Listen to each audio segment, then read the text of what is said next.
Okay, if you're watching this right now, we are getting ready to start a class.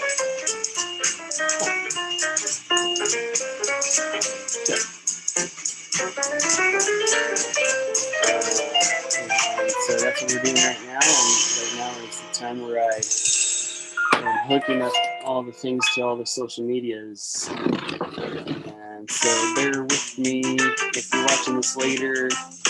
Fast forward about 15 minutes, or rather 16 minutes. Yes. Yeah. Got some good elevator music on for y'all. Free on YouTube, so I don't get caught by no copyright stuff or whatever.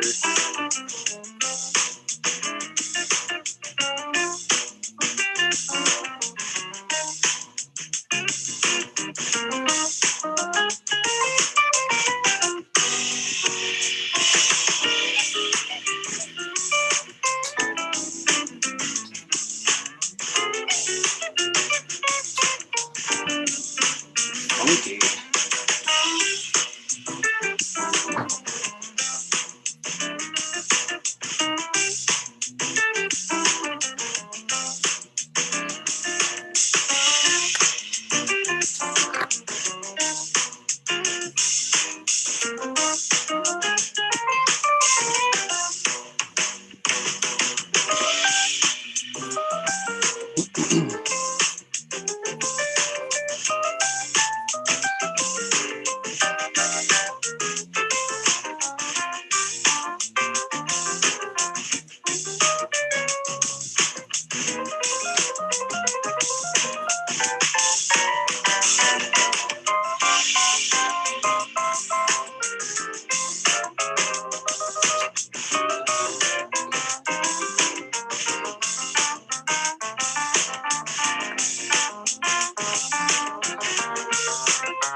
You guys like my shirt? Keep Tucson party.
We are 11 minutes away from class.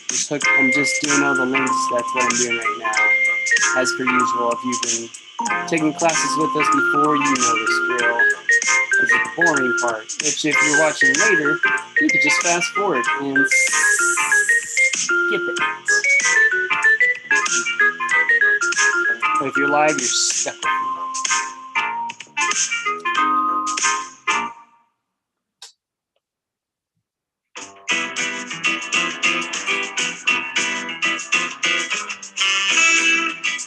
Ooh, we got a little Sam Getzy on this one. Not as close as some people can get to Sam Getzy.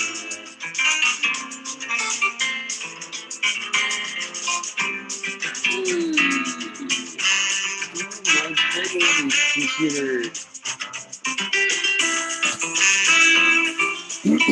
Go, there we go. We're almost there.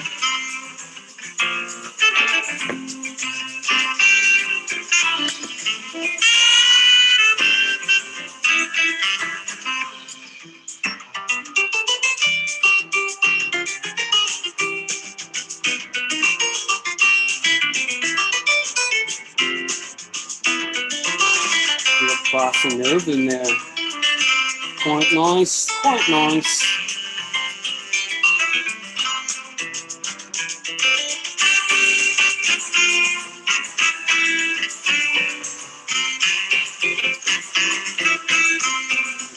Yeah. Computer doing a good in.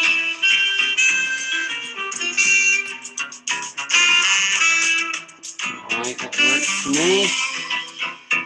Getting there.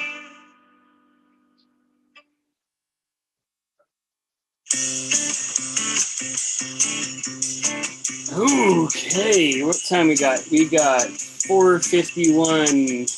That means we have 9 minutes before we start class. Tonight's class is on maintenance and care of landscape plants.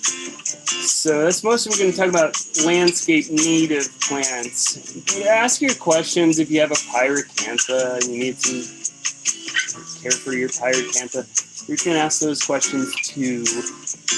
Let me know if there's any problems with sound or video or anything. If you could, or if I don't speak well and you can't understand me, let me know. But as per usual, and if you're on YouTube watching this, there's usually a little chat function somewhere off to the side, I believe. And we'll be starting class in now 8 minutes. Tonight I'm drinking, as per usual, local beer.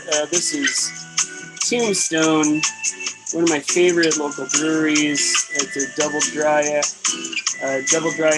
hopped IPA. So all those haters of IPAs, sorry. I like bitter things, so of course I like IPAs. And yeah, it's a mouth bomb and it blows up your palate, but I'm not having sushi right now. I'm just drinking beer. So hold on, I'm gonna squirt my cat with some water.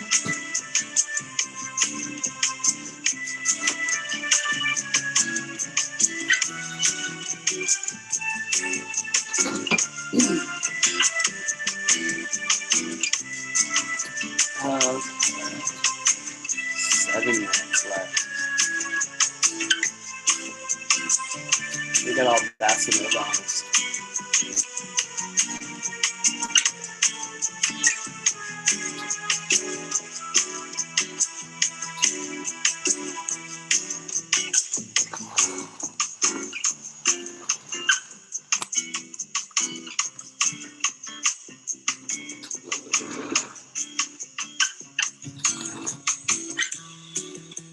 See here. Yes. If you're just joining in, we are starting in about 6 minutes. Have your questions ready. You can ask them anytime. I might not answer them right away, but you can ask them anytime. We're going to go over general landscape care. which means prunings and feeding and dealing with sun and water and all that stuff. So we're specifically going to focus on native landscape plants. We often have been talking about garden plants like vegetable and herb garden stuff. So we're going to mostly talk about native stuff, which is the core of our business. We mostly sell native plants. So that's going to be our focus today. And we're starting in about 5 minutes. I will be back. Let you listen to these really chill jams that are not copyright oriented, so we don't get shut off. I'll be back. The what?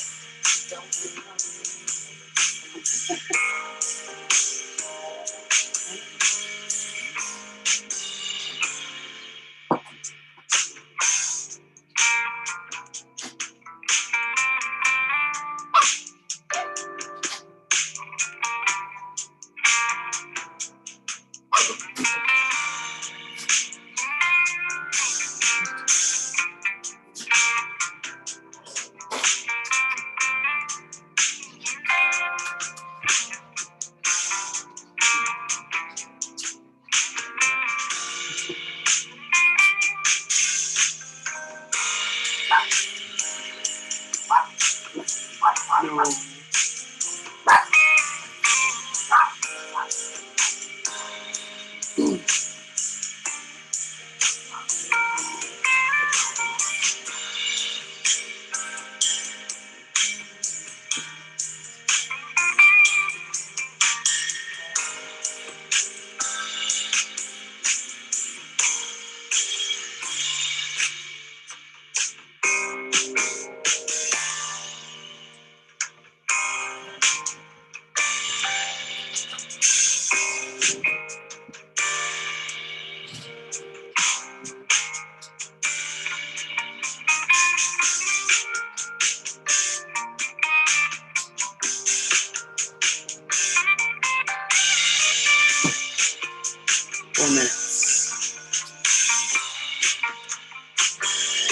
I guess early enough I could start talking about books while we're talking.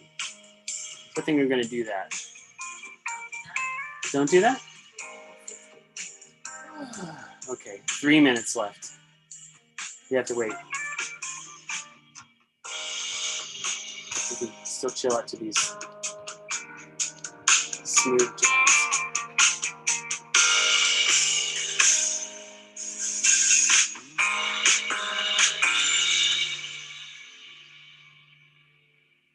And in case you can't read over there, it says 5 p.m. we start.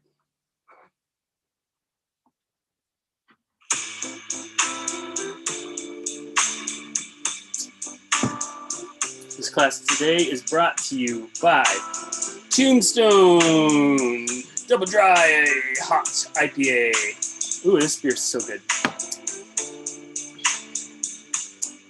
Yum.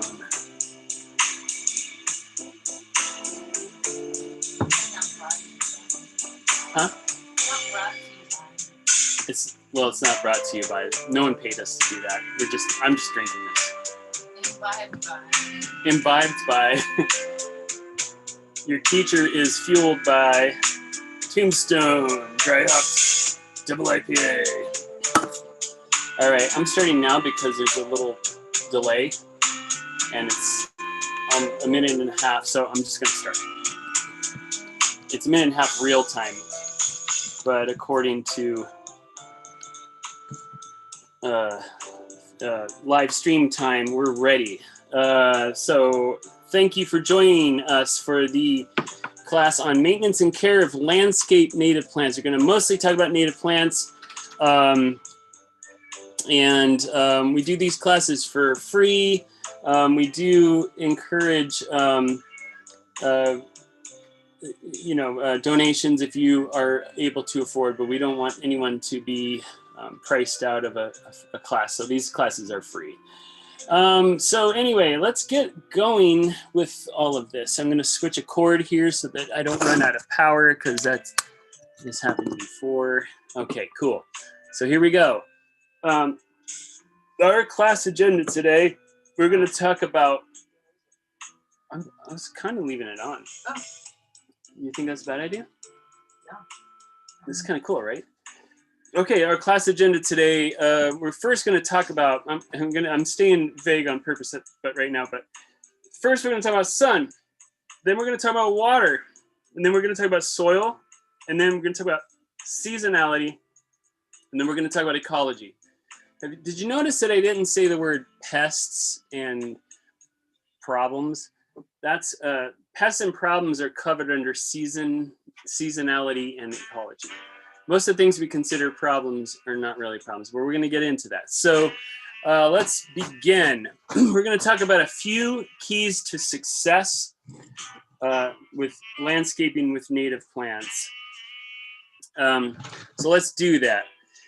First of all, let your landscape reflect where you live. That means live where you live. Like, don't, I mean, it's okay to have the occasional plant that means something to you, that comes from another climate, and it's a little difficult to grow.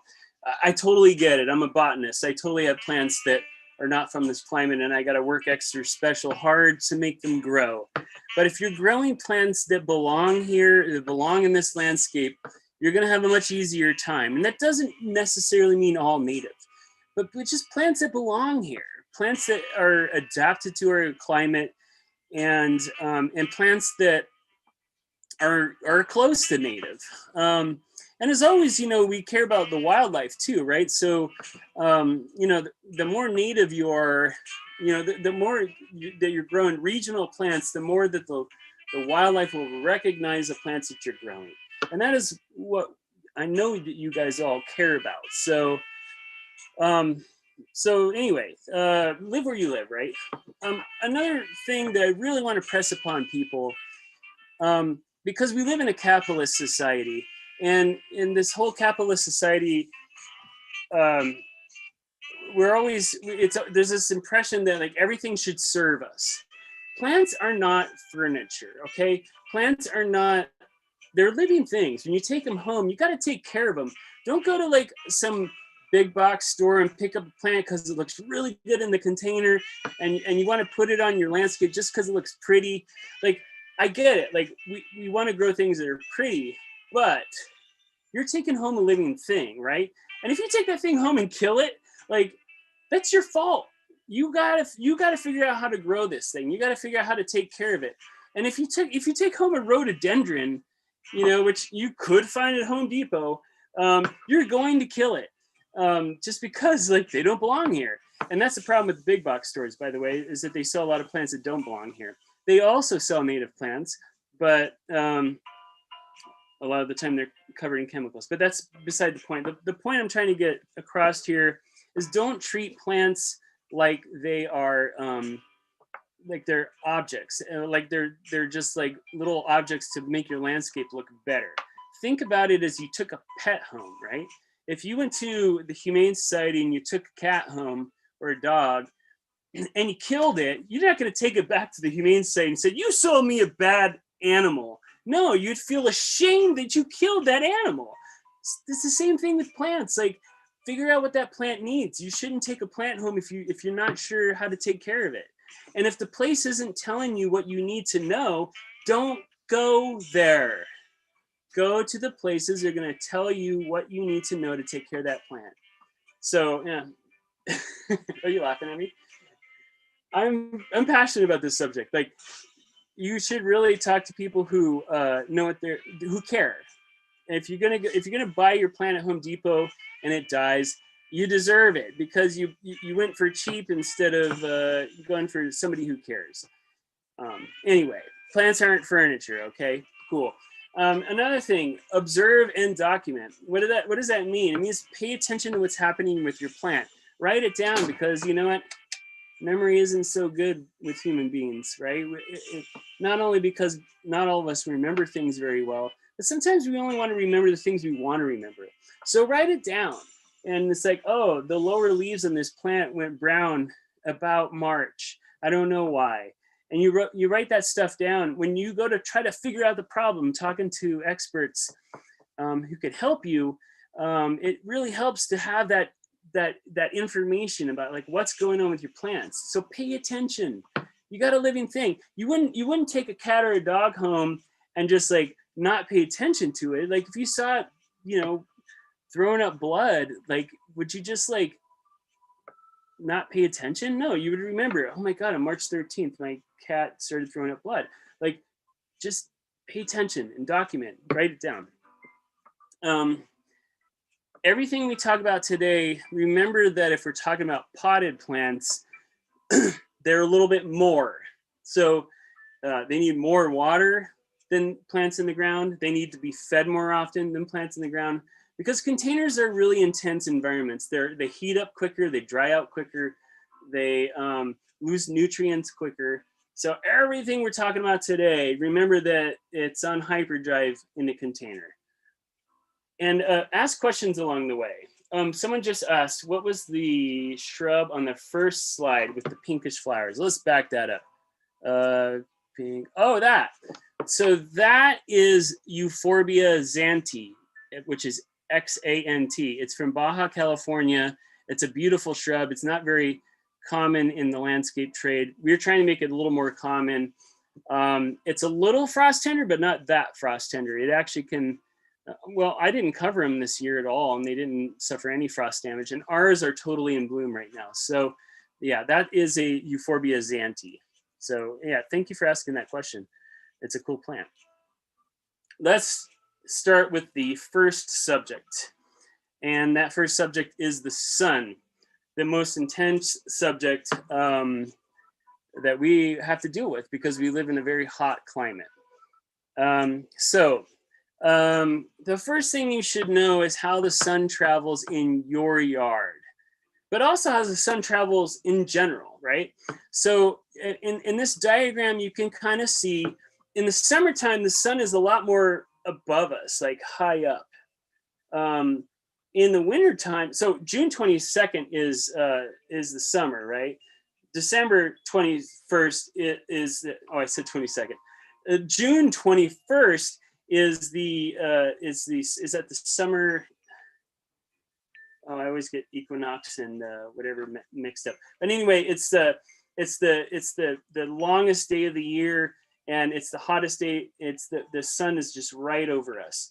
December 21st is the winter, and the sun is a lot more in the south. And actually, I just lied to you because the sun doesn't move at all. It's the tilt. It's a planet as it's going around, and the way that the sun is hitting the planet Earth because of our position in space. So what you need, but you don't have to think about it that way. Just think the sun is a little lower in the wintertime. How does that affect you? Well, let's say you have a wall on the south end of your property, right? So in this picture, it's sort of on the side there in the bottom. If you have a wall there, on the north side of that wall, it's shady most of the year. In the summertime, it gets a little bit of sun, but not reflected heat because it's still slightly slanted, right? So remember I'm saying north-facing wall, not the north wall. That can be kind of confusing for some people. But the wall to the south of your house, but the north-facing side of it is shady. And we get this question a lot because people have a north-facing wall, and let's say it's about 5 or 6 feet tall. It's like a brick wall, and you're trying to find plants to grow in there. And it's in the summertime, it actually gets full sun, not reflected heat, but it gets full sun. And then in the winter time, when the sun's lower in the horizon, that spot is shady. I tell a lot of people to plant deciduous plants in those locations because in the wintertime, when it's totally shady, a deciduous plant doesn't need any sun. It's sleeping. It dropped all its leaves. There's no photosynthesis going on, or very little.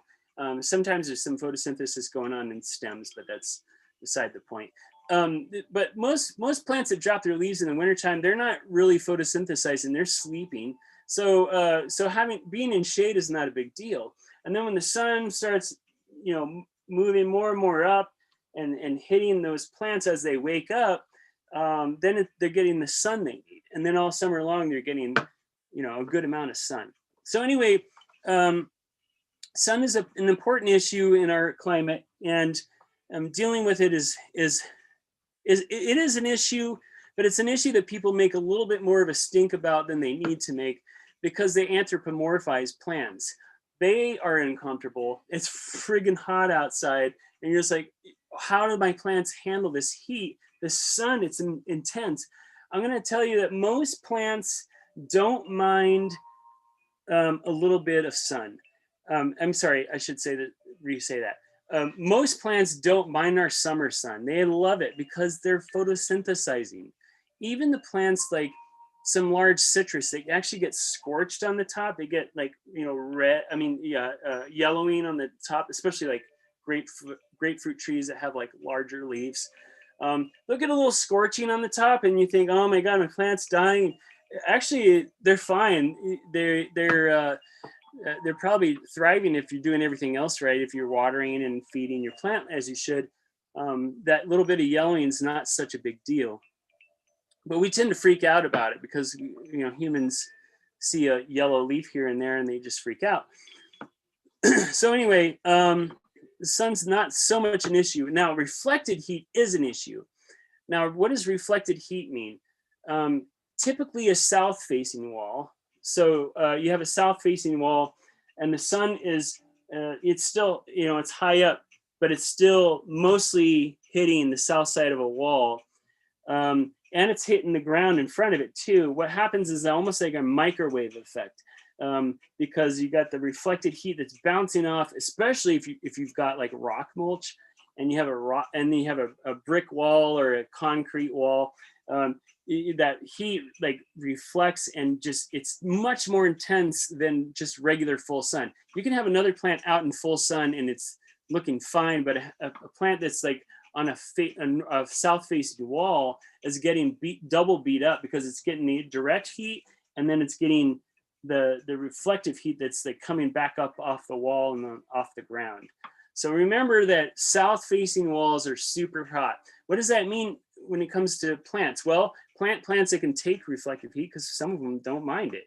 In nature, that happens too, because we have in nature plants that are growing right out of rock. You've seen it in the Tucson Mountains, where you see ocotillos or like, saguaros or all kinds of plants, growing out of pure rock. What do you think's happening there in the summertime? It's reflective heat. It's really super hot. So many plants are adapted to that kind of situation, but you should know that before you plant something in front of your wall. Always ask, and the people who sell you your plants should be able to answer your question when you say, can this plant take reflective heat? Because that's a much bigger situation than just regular old heat. Now, speaking of reflected heat, how you mulch your plants is important too. Now, most of you who have taken classes with us before know that we're big on promoting mulch. And what is mulch? Mulch is a layer of material on the top of the soil to take the heat off the soil. Now, what's traditional and old school in Arizona, like when I first moved here in the 90s, all those old school guys were like, you can't use that wood chip mulch because bugs are underneath it and it just causes bugs.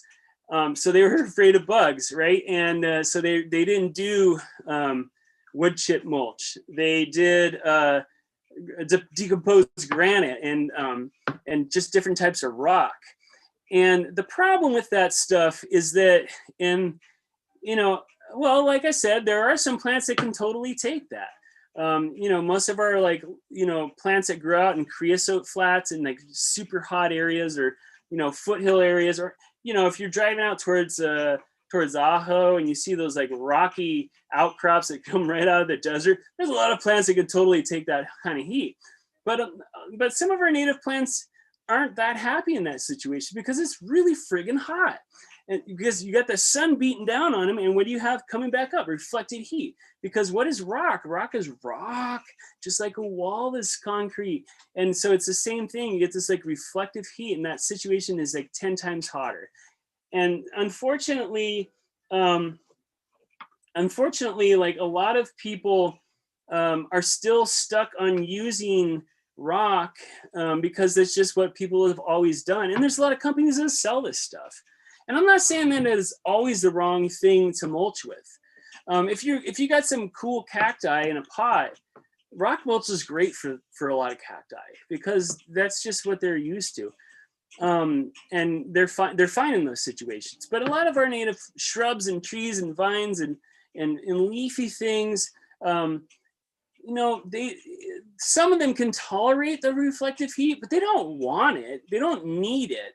Nobody wants to be baked in the sun. So just remember that just because something's tough doesn't mean you have to always test it. And the thing about like the bugs is that most of the bugs that live under wood chip mulch are beneficial insects. They're like the decomposing insects that turn that mulch into food for plants. So that's the other benefit. We're gonna compare wood chip mulch and rock mulch. Okay, so rock and decomposed granite, they reflect the heat. They don't provide nutrition because they don't really break down, and they don't support very much biology because it's just not a very hospitable environment. Now, the one benefit to rock mulch is it doesn't need to be reapplied very often because it doesn't decompose. Wood chip mulch, it absorbs the heat. Even walking over wood chip mulch is 10 times cooler than that's pretty.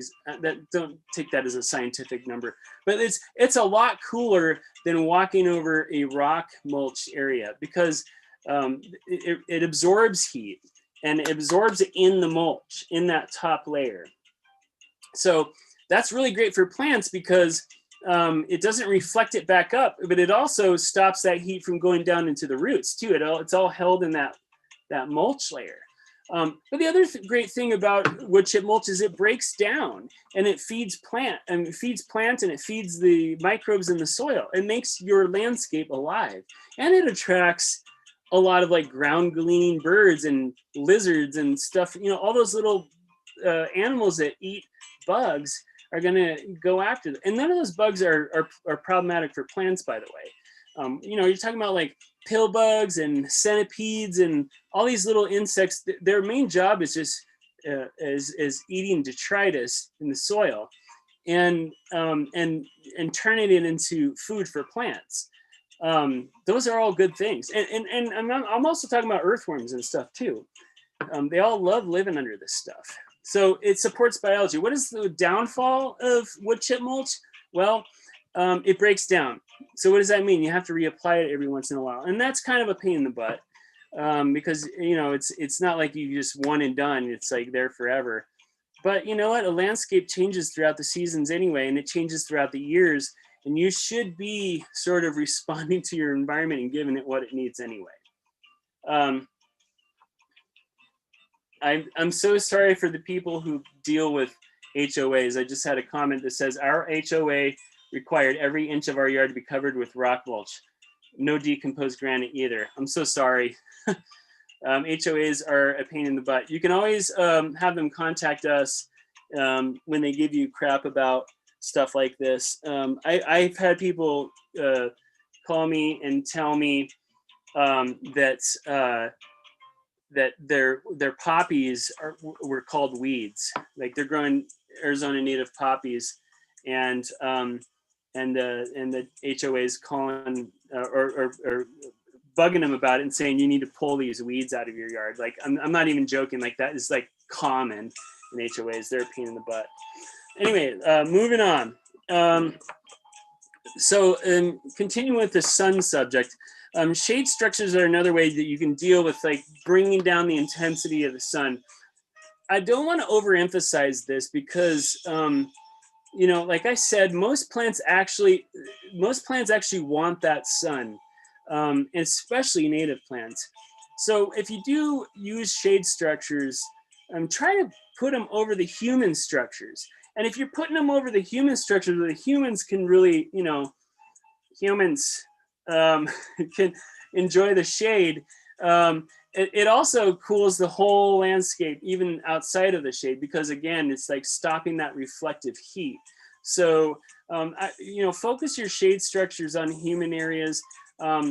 And also there is a pain in the butt with wind, and owning a nursery, we deal with, we actually do shade our nursery 30%, which is not very much.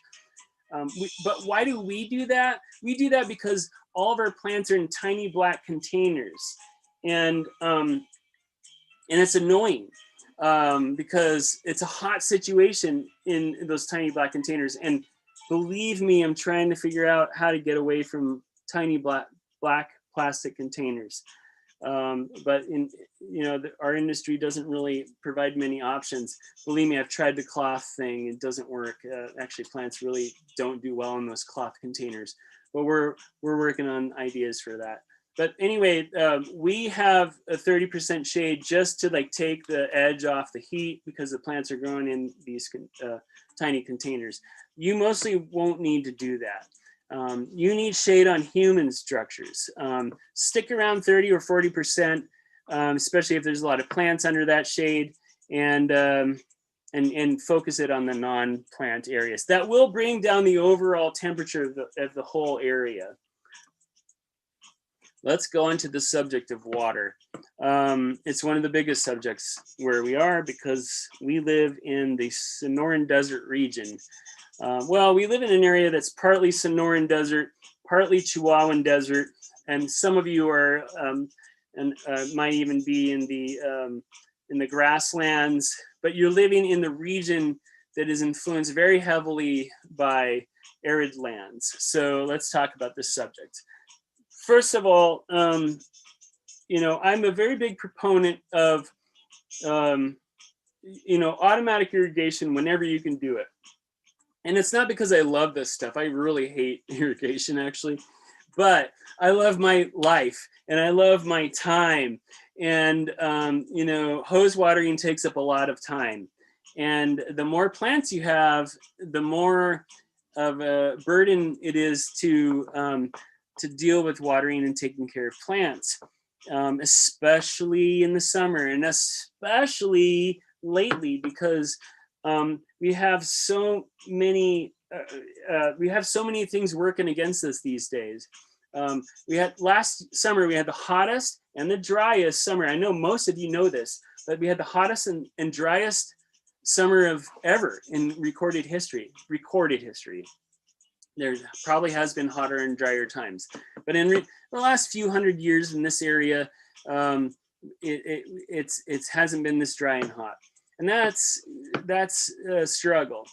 And the thing is like, when it comes to watering, especially when you're watering new plants, trust robots. And I know some of you who have dealt with us before have heard me say this before. Don't trust humans as much as robots, because humans, they get tired sometimes, or they like they wake up one day and it's like hot and they don't want to go outside. They're like, I'm not going outside today. I need my break. It's really nice if you have a robot who's going to water for you, because especially if you have new plants are more likely to die if they don't get the water they need on a hot year. Someone just asked, will it help to pull back the rock mulch and put wood chips in? Yes, let's back that up again. I like that question. Wood chip mulch. All right, so I know this sounds like a lot of work. And I have done this many times, including at our nursery. When we moved there, there was this layer of rock mulch everywhere, and it was so hot. Now, most of you who know us know that Katie and I run the nursery. But we have one guy that helps us watering out a few days a week, and I loved when we replaced the rock mulch with the wood chip mulch. He messaged us and he was like, "Oh, thank God, it's so much cooler." He noticed the temperature difference when that was taken off the the whole area when we added this wood chip mulch. You can get it from tanks. You can sometimes get free wood chip mulch from landscapers who are you know, chipping up old trees and stuff that they cut back. The problem with some of that free wood chip mulch is it's full of thorns and stuff, because like most of our shrubs and trees are very thorny plants. And the nice thing about the finer grades of the Tank's green stuff wood chip mulch is that there's no big thorns in them, and especially for us as a public nursery, it's important not to have like 4-inch thorns from a Chilean mesquite sticking up, you know, where someone could step on them. So spend a little money. It's still cheaper than buying a truckload of compost. It's actually really good stuff. So the wood chip mulch is super important. And yes, you can scrape back and try to get rid of that, you know, decomposed granite or rock mulch that you might have. You could also just kind of work it into the soil if it's not too thick, and it does provide some drainage. It's not such a bad thing, but if you can scrape it away and give it away, that's actually kind of the best thing to do. So so that's the answer to that question. Let's go back to water. So yeah, irrigation whenever you can. Oh, I'm sorry. So someone just asked again. I'm going to go back to this. Can't remove all the rock mulch, but if I pull it back in a circle around the plants, would that help? Yeah, it would. So the rock mulch is actually not bad for adding oxygen into the area. And then you have the wood chip mulch above it. The wood chip is going to absorb all the heat. So if you have some rock underneath the wood chip mulch, it's not going to reflect the heat back up, right? Because the sun's being blocked by the wood chips. Yeah, you might work it into the ground a little bit if you can. Again, it depends on how thick you have, you know, how thick of rock mulch you actually have. If it's really super thick, that can be a lot to deal with. But if you put the wood chips on top of that, it will definitely help. And if you have wood chips and rock, that's actually really great mulch. The only thing I'm going to tell you is don't bury your plants deeper. If they're already buried in rock, they shouldn't be. Scrape that rock away. You shouldn't have your plant buried deeper than it was in its original container. That's really hard on plants. It smothers them, and it just causes all kinds of problems. So you don't want to do that, especially trees. Trees will die a slow death, and it's one of the most common problems that people bury their plants too deep, either with dirt or with mulch. So, so don't bury your plants deeper. But if you have that rock mulch and you have the wood chip mulch on top of it, it is actually a double layer of insulation. And what that means is when that water drips down past the wood chip mulch and the rock mulch, and it's in the soil, it'll take a lot for that water to get sucked back up out of the air, because there's 2 layers of airy mulch stopping the sun from pulling that water out. Does that make sense? Because if you've seen a clay desert, right? When you have exposed clay dirt, and what happens when it dries out? It develops these deep cracks. Why is that? Because those little particles are all right on top of each other, really close together. So when the sun pulls that water out, it pulls it out deep. And that's what causes those big cracks in clay soil. Sandy soil doesn't dry out that much. And it's kind of counterintuitive, because we think, oh, well, sandy soil drains quicker. But the sun can't pull the water out of sandy soil in the same way. And that is why mulch works well, because there's a bunch of oxygen in that top layer. And so when the sun tries to pull that water out, there's air in between, and it doesn't suck out what's down below the mulch. And that's why mulch preserves water. Okay, so again, if you have rock mulch, you might not even try to scrape it away. You might just put the wood chip mulch on top of it. For those of you who don't have a crappy HOA that's keeping you from doing that. Okay, I'm just looking at these questions. Oh yeah, someone asked a really good question. Does putting wood chip mulch next to the house increase chances of termite infestations? No, it doesn't. So termites like solid pieces of wood. They like dead wood on trees. In fact, termites aren't even a problem for living trees, because even if they eat the dead wood on a tree, they don't tend to be so much of a problem to the live part of the tree, because they actually prefer the dead wood. Big logs next to your house, that could be a little bit more of an issue, especially if you have a lot of them. But wood chip mulch does not attract termites. They don't really like that kind of wood. They like something they can live in, and wood chip mulch is too tiny. Just think of wood chip mulch as organic material in the ground. It's like leaves that have fallen down. What you're going to find more of are detritus eating organisms. Termites are more, they like bigger pieces of wood. Good question. Thank you for asking that. And how do you determine how much mulch to purchase, i.e. square footage? I'm not an expert at that because that's math.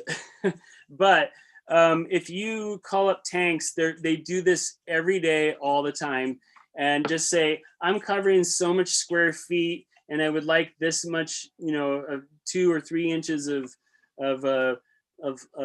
coverage. So they'll give you, they already know those numbers. They work that out all the time. It's not something I can keep in my head.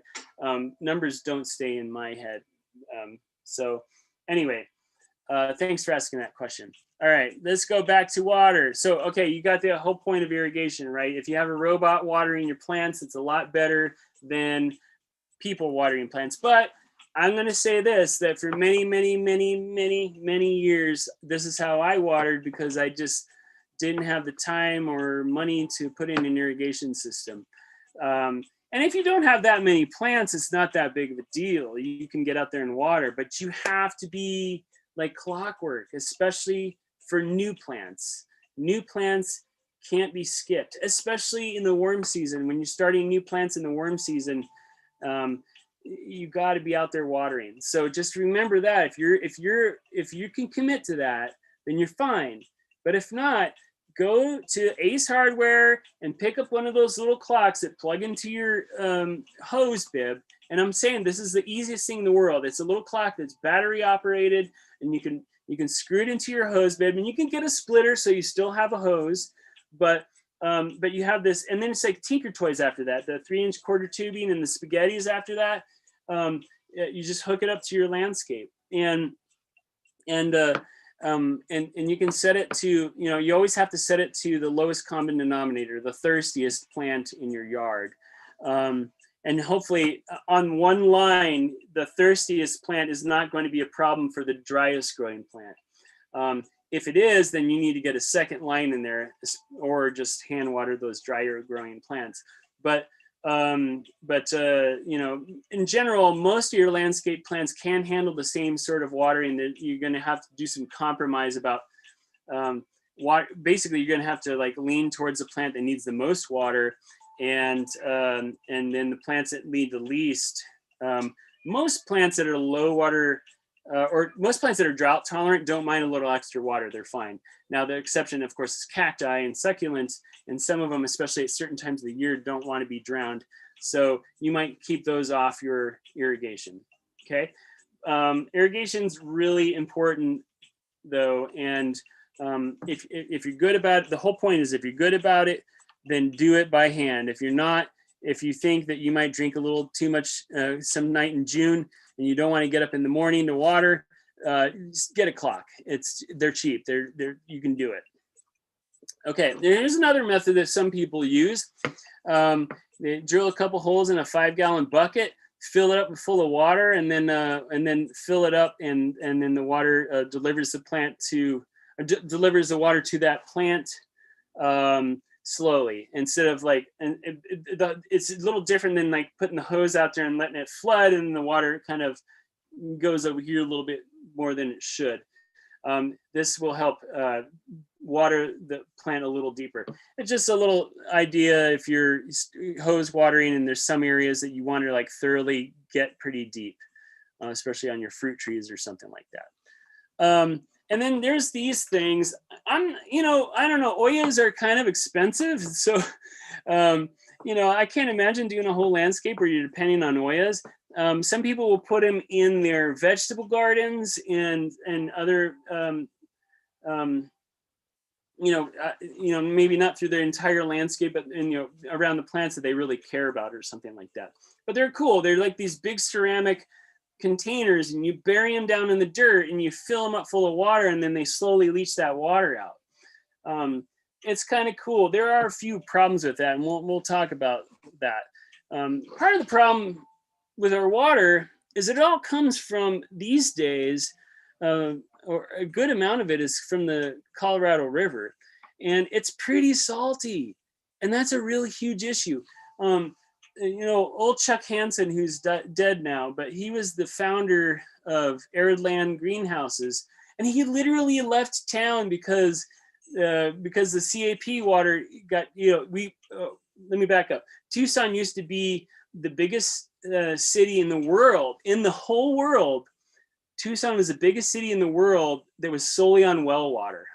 And then I don't remember exactly when it changed, like late 80s or early 90s. Someone can maybe tell me that. But at some point, the CAP water became a huge portion of our water, and he was like fed up, and he literally sold his nursery and left town because he was growing these rare euphorbias, and they were kind of salt sensitive, and he just had all these issues with that CAP water. So anyway, like, just remember that we have a salt to deal with in our situation. Also remember that when you're planning your landscape, and this is more planning than it is plant care, but you're going to give yourself a lot less work to do if you properly place your plants. And what does that mean? Well, in our area, plant so that the rainwater, you can take advantage of it the most, because we're just talking about salty water, right? The CAP water is super salty. But it's not salty? Rainwater. Rainwater is just beautiful stuff, and the plants notice it more. I mean, this. You've been watering your plant all summer long, and it just looks horrible.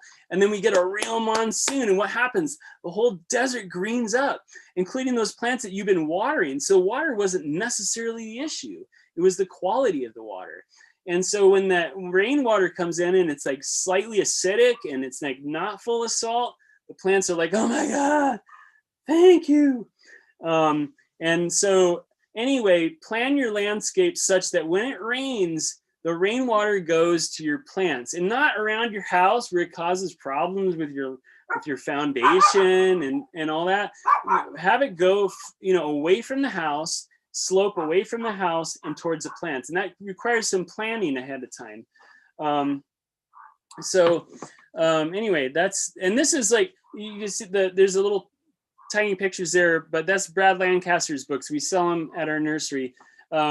It's a big subject in Tucson, and Tucson has been on the forefront of this because of Brad Lancaster. Tucson has been on the forefront of this whole concept of rainwater harvesting, and that's why you see those cutouts in the streets and stuff. It's a big subject here. Not so much in Phoenix. Phoenix is behind that. They grow grass on the highway medians in a lot of places in Phoenix. Sorry, Phoenix. I know we have a lot of Phoenix fans, but but Phoenix is not very on the cutting edge when it comes to xeriscape. But anyway, just slope your land such that it goes towards the plants. Here's someone working in a basin there. You can see that you can see he's in a lower spot there, and he's got a mesquite in there, and he's probably doing some work on it. But this is just more of that same subject. Here's a cutout. So like when the water floods in the street and it goes into those basins, that water is just so much better than irrigation. So now a lot of questions that we get are about what plants can I put in the ground and I don't have to water. There is no such thing, okay? Even if you plant a creosote bush, you have to remember that when you plant a plant from a container, it's been growing in that container and its whole root system is contained inside of a container, which means it's limited. And so it takes some time when you put that plant in the ground and grow it, it takes some time for those roots to get out there and make that plant drought tolerant, even a creosote bush. So, the only plants that you can really stick in the ground and maybe not water very much are cacti.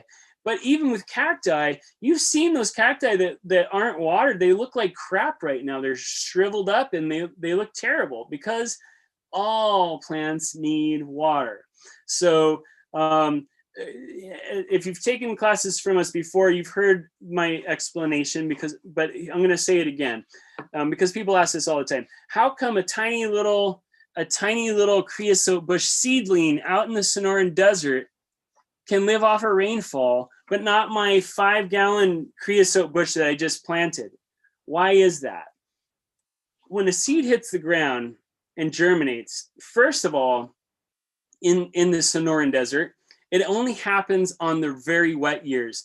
And we call that recruitment in biology or ecology. On the really wet years, you get a lot of recruitment of plants that will germinate and start to grow in a natural environment. But the other thing that's happening with that tiny creosote seedling is when that seed germinated and it's only this big, the roots are this big and then this big, and then the roots grow really fast, really wide right away. When you have your 5-gallon creosote bush, all the roots are stuffed in a 5-gallon container. So that root ball dries out a lot faster than if it had its roots all spread out. The size of a 5-gallon plant, which is usually about a couple of feet or 1.5 feet tall, has roots out that are like 3 or 4 times the length of the canopy. They go out far. And that's why in nature, plants of equivalent size are 10 times more drought tolerant than a plant that's grown in a container. And that's why it takes time for your little planted plant to get established. Okay. So anyway, on that whole subject of plants that can grow without rain, without any additional water, there's really no such thing unless you start from seed during a really wet year and you're lucky, because nature is all about luck. Okay. And here's another picture just to show another thing that happens in Tucson mostly, but also Phoenix is starting to catch on. But harvesting rainwater and storing it, that type of water is 10 times better than the water that's coming out of the pipes, okay? Because it's less salty and it's less alkaline. And we're dealing with the issue of salt's a really big issue in our environment because of the fact that there's a lot of salt in our soil. We live in a desert, area, and our soils are alkaline. So it's a real issue. When it comes to watering, I hear all kinds of ideas that people bring up all the time. And this is going to go back to the Oyas a little bit too. But, a lot of people want to shove pipes down into the soil and, water down from below. It's not a terrible idea, but it's not your only idea. Okay. And what I mean by that is if you were only to water from down below, what's going to happen? You're going to push your salts up. So when you water from above, you're pushing your salts down. And that's why we push this concept all the time in landscaping of deep watering. We're pushing this idea that if you water a lot more at once, but less often, eventually, as your plant gets established, then what you're ending up doing too is you're also pushing that salt accumulation below the root zone. And that's what causes a lot of problems with plants. If you've ever seen mostly plants that maybe don't exactly belong here, but you see that burning on the edges of the leaves. Let's talk about figs, right? So you got your new fig tree and it's got giant leaves, right? But not a lot of roots because it's new. And in the first few summers of that plant's life, it's going to have burnt edges on the leaves. And what is that burning on the edge? You see it, right? Most of you will say, just generally, oh, it's heat or summer or whatever it is, the sun. What it really is the fig tree is trying to cool itself off. And it's got these giant leaves, right? And what cools things off? Evaporative cooling, okay? Plants cool themselves off by pulling water out of the ground and evaporating that water out of their leaves. And the process of evaporation cools the surface of where the evaporation occurs. That's how your swamp cooler works. If you have a swamp cooler, for you real Tucsonans out there who have a swamp cooler, that's how it works. As the air is pulled through that wet filter and evaporates, the water evaporates and it causes cooling. It's just a general law of physics. That's what plants do to cool themselves off too. What happens to salt when it gets pulled up with the water and then through the leaves, and then this evaporation occurs, is that salt accumulates on the edges of the leaves, and that's what the burning is on a lot of plants. That's not the only reason that plants get crispy on the edges, but it's one of the most common reasons that it happens. And especially on something like a fig, and especially on a new fig, because it's big leaves and the new fig doesn't have that root system to keep up with that. Now, when your fig gets like 3 or 4 years old, finally the root system catches up, and then it's a really tough plant. And so that's why we have at these old haciendas in southern Arizona, they found these figs that have been off of irrigation for almost 100 years, and they look like crap, but they're alive, because figs are amazingly tough plants, and those root systems will go out there and find that water. But that's why they burn on the edges of the leaves. Okay, so that's salt. Someone just asked, we've got 20-plus-year-old natives in the yard, some even older. House was built around saguaros, mesquite, palo verde, prickly pear, creosote, etc. How often to water those natives? Good question. So how often you should water a native landscape that's been there forever. Maybe it was actually native, like it wasn't planted, but nature planted it. Or even if it was planted, like, as you said, 20 plus years ago, they're pretty established plants. How often do you want to water those plants? The answer to that question is, how good do you want those plants to look? You could totally not water them. They will live, most of them. But they might not look how you want them to look. If you go out in the desert right now, we've had one of the driest years we've ever had. We finally had some rain recently, but we got a long ways to go to catch up. What does the desert look like right now? The creosote bush is complaining. The triangle leaf burr sage they look dead right now. They'll come back when the rains come back, but they look terrible right now. So if you're cool with that, you can just leave it that way. They'll come back, they'll survive. But if you want them to look a little better, give them some water. And the optimum thing would be a deep watering every 2 weeks to once a month, depending on you. Also depending on if it's more cactus versus shrubs and trees. And here's the other thing I always tell people too. There's a lot of reasons to feel guilty about water waste. Watering plants is not one of those things to be guilty about. When you water a plant, you are not just watering one living thing. You're watering one living thing that supports a whole host of insects, a whole host of birds, and other animals. And it's one of the only uses that we use for water that gives back to nature. If you want to feel guilty about using water, feel guilty about flushing the toilet. There's no need to take your turds and flush them down with something as precious as water. Go and build yourself a compost toilet, or just start digging holes in your yard and pooping in a hole in the yard. If you feel guilty and you want to really deal with guilt, do that. Don't back off on watering on your landscape plants, because that is really the only time we're giving back to nature. Because we're hoarding it, right? We're taking this water and we've dammed and we've channeled and we're hoarding the water away from the wild. We've lost so much wetlands in our region. So don't ever feel guilty about that. Back to the salt subject. So do you guys get the whole thing about water movement?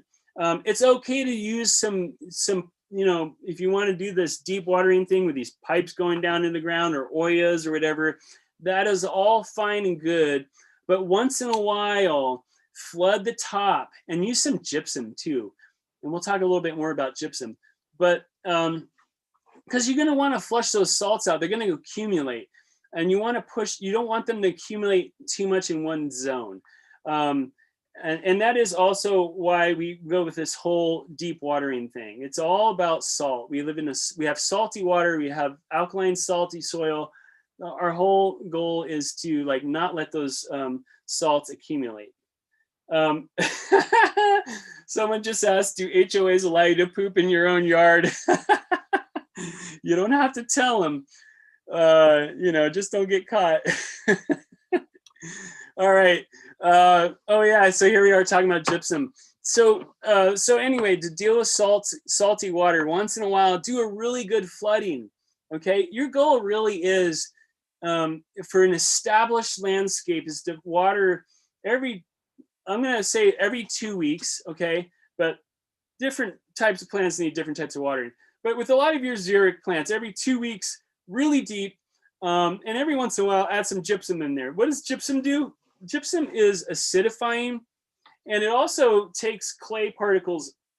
It sort of pulls them together, but when it pulls those clay particles together, it also creates air in the soil, and that's what helps dissolve the salts, because you're watering a lot and you're adding the gypsum. It creates air in the soil and some acidification, and then the water is able to kind of dissolve some of that salt or push it down a little bit. So it's a great thing to do. So anyway, let's move on. Summer water. Okay, so summer watering frequency. For high water plants, you're going to water probably every few days. And there are native plants that do need water every few days. Riparian plants, right? Plants that are native to wetlands or to riparian areas, because we live in this area that has a lot of topography. We live in what's called basin and range, a basin and range area. Basin and range is a geology form where the faults are pulling apart, right? So we have these mountains or volcanoes that were created a long time ago, and the faults are moving away from each other.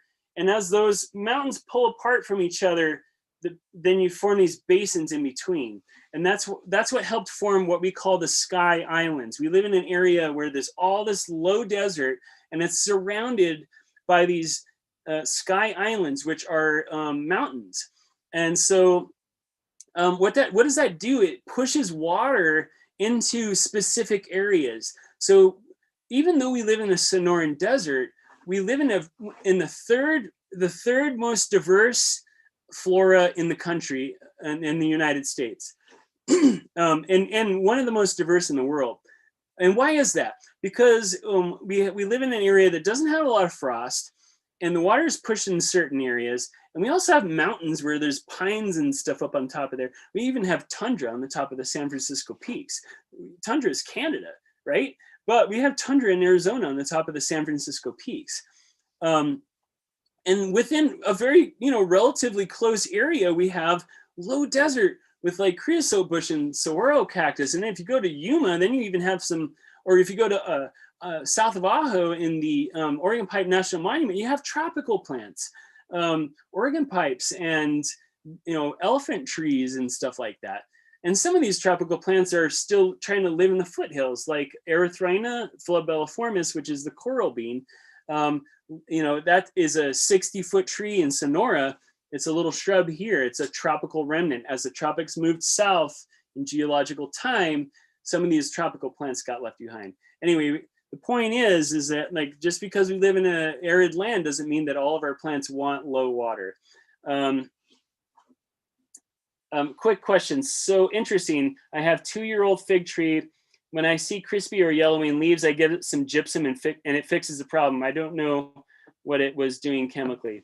So what it was doing chemically is pushing the salts away. So it's decreasing the amount of salts. But also what's happening when you put gypsum in the ground, if you're going to do gypsum right, and the person who gave you that gypsum was doing their job, they told you, you really got to water that stuff into the ground. So you're adding a lot of water, which is helping. And that water is also breaking up those salts. And that's why you're having less burning on the edges of the leaves of that fig, because the salts are getting pushed out of the soil or getting locked out so that the plants aren't taking up all that salt. So that's why that's happening. Anyway, okay, so high water plants, every few days you're going to have to water them. Moderate water plants about once a week. Low water plants, you're going to try to go towards like every 2 weeks deep watering. And then your xeric plants, which are like succulent plants and cacti and stuff, it's going to be once a month. And this is, by the way, summer watering. And there are exceptions, right? So if you have a boojum tree, if you know what a boojum tree is, it's related to the ocotillo. It looks like an upside down carrot. It's like out of Dr. Seuss. Boojum trees are from Baja California, and Baja California gets most of its precipitation in the wintertime, and then it goes dormant in the summertime. So that plant, you're not going to water that much. You don't want to maybe necessarily not water at all, but you only water if we haven't had any rain at all, and just give it a little flooding maybe once or twice during the summer. But a boojum tree doesn't want that much water when it's dormant, and we're going to go into that subject. And deep watering is always preferred. We've got that down, right? Now, how much you water, what I just told you may be shifted here and there depending on the type of soil you have. Soil's composed of three types of soil, and this is not real. This is just a human construct to help us understand soil.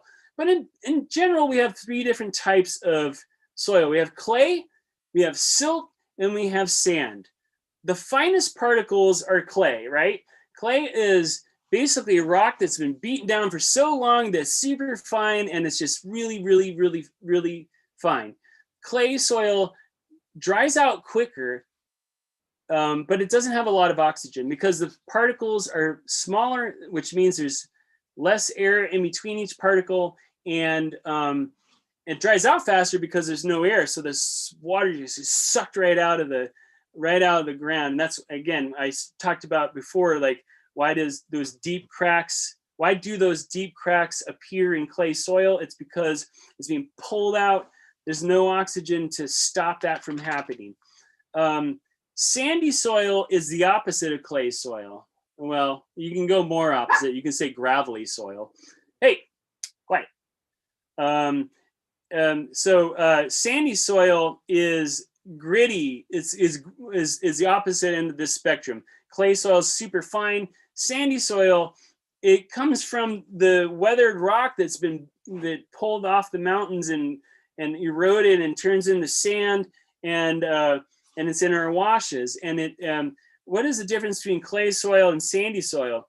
Both of them are actually kind of not full of nutrients, because clay soil often is somewhat alkaline, so it locks up the nutrients so plants can't get them. Sandy soil doesn't hang on to nutrients because the particles are too big, and there's not a lot of there's less biology in sandy soil. Your perfect in between place is silt. Silt is kind of in between sand and clay. Silt generally has more organic material in it, and it's kind of what you're aiming for with a lot of plants. Not all plants, but a lot of them. And so you can't necessarily change the nature of your soil, but you can create pockets where it's happy. So if you do have super sandy soil and you add in a lot of compost into the ground, you're adding in some matrix in there, at least for a certain amount of time, where some biology can exist and bring nutrients to your plants. Sandy soil, you're probably going to have to feed more often, both with organic material or with organic fertilizers. Clay soil, you're going to still do some of the same things. You're still going to add a lot of compost to clay soil to try to air it out a little bit. Some people will add sand to break up the clay, and that will work a little bit too. But you're still not gonna improve your nutritional profile. So if you add sand to clay, but also some compost, then you're going to create the air that you need in there that the clay doesn't have, and also sand will last a little longer, but it's not really a perfect fix. It really just think about adding in compost, and you're going to have to add in compost once in a while, or grow plants that can tolerate those situations. Someone said, how do you apply gypsum? Gypsum comes in some different forms, but basically it's just like this powder or particles, and you put it in the ground, you scratch it into the soil, and you water, and the water will dissolve the gypsum and push it into the ground. You have to water a lot to make gypsum work well. So that's how you use gypsum. Okay, so this is a picture of caliche, and some of you know this stuff. It's calcium carbonate. How does this form? Most of the time, I mean, there's a lot of, I'm not a geologist, so I can't speak authoritatively on this subject, but from what I understand, in many areas, it's been shallow watering in the desert for a long time, and the salts accumulate over, talking about eons, and so you get this calcium carbonate that builds up. Calcium carbonate is it's like chalk. It's nasty stuff.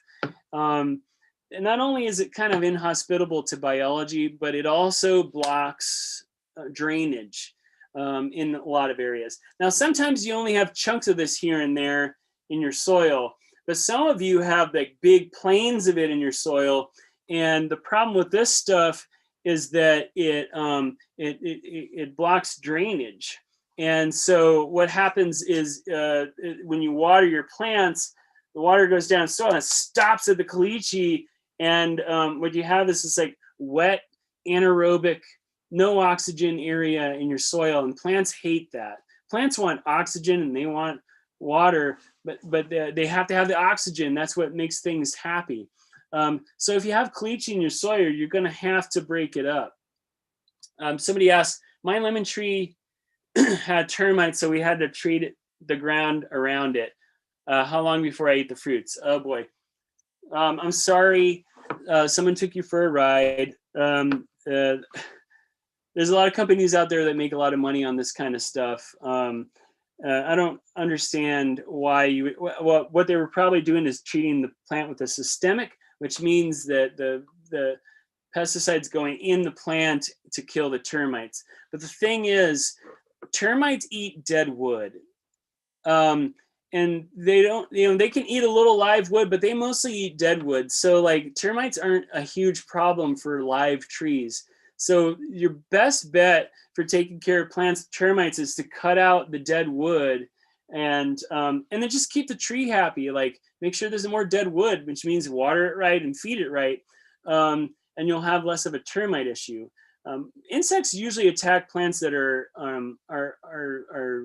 vulnerable.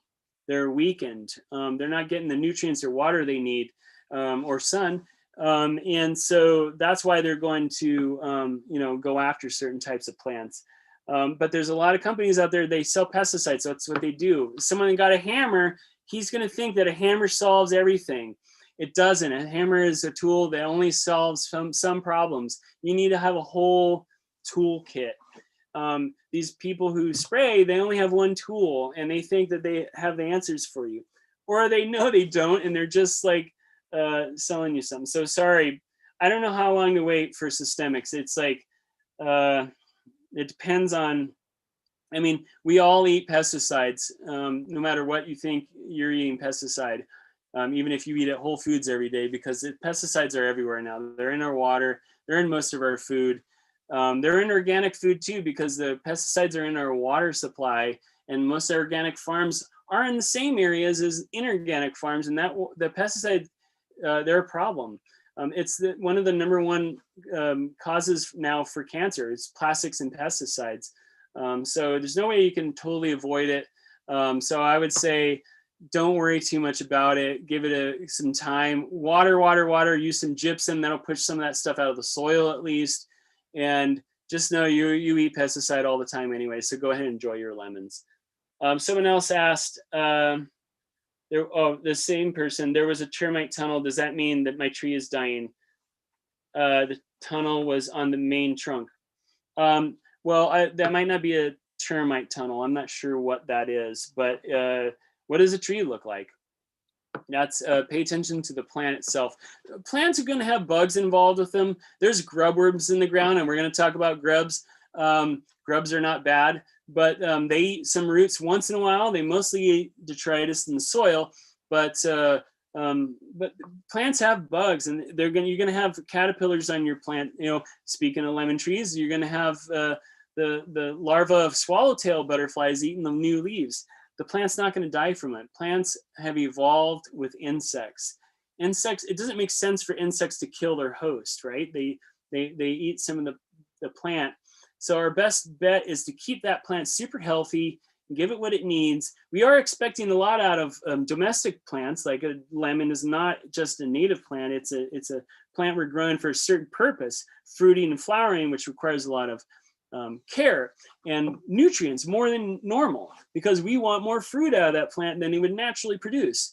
So give that plant a lot of love. Feed it with good organic fertilizer. Use some gypsum and water it well. And if you're going to get some bugs, I always use the phrase "chill out." You'll be fine. Just care for the plant, and it'll get through it. Another person asks, so a bad summer with lack of rain could cause distress? Yes, absolutely. Oh, that was the same person again. Yes, it's been a tough summer. So like most plants are going through a tougher year than ever. So that's remember that. Anyway, back to caliche. You're always going to want to, they call it a chimney, but if you have a large pan of caliche and you know this about your soil, and you've had problems with plants growing in it because of the lack of oxygen in the soil, you're going to want to get past. You're going to want to get past that. Someone asked about aphids on food plants. We're going to get to aphids, so hang on to that question. But anyway, drill past that caliche, or dig past it when you plant your plant, so that you have somewhere for that water to go. Oxygen is super important to soil, so remember that. We're going to come back to that, but in general, just remember that. Now we're talking about soil. Okay, there's another one of the main subjects of this conversation. So what does healthy soil need? And when we say healthy soil, we're talking about healthy soil that supports plant life. The four main things that are really important, and this is something I've already been saying: oxygen, moisture, organic material, and biology. Okay, now biology is really the base of all of this, because the biology is what feeds your plants. The bugs in the soil, the little bugs that creep you out, like the roly-polies or the centipedes or the grub worms or the earthworms, all these insects and bugs and stuff, and then on down to fungus and bacteria. All these things break down detritus. What is detritus? It's organic material. Plants drop leaves. Animals poop. Animals die. And what happens is all that organic material goes in the soil. It's eaten up by all those, the bigger critters first, and then the medium-sized critters, and then the little tiny critters. And then eventually it turns into food for plants. That is in nature how things get food. So the number one thing is biology. Take care of your biology first. Number two is organic material. Get organic material into your soil. Compost, mulch, etc. We've been talking about this, right? Moisture, that's the other ingredient, obviously, that we need for plants to be happy. And then oxygen. Most of the beneficial organisms that live in soil like oxygen-rich soil. we call that aerobic soil.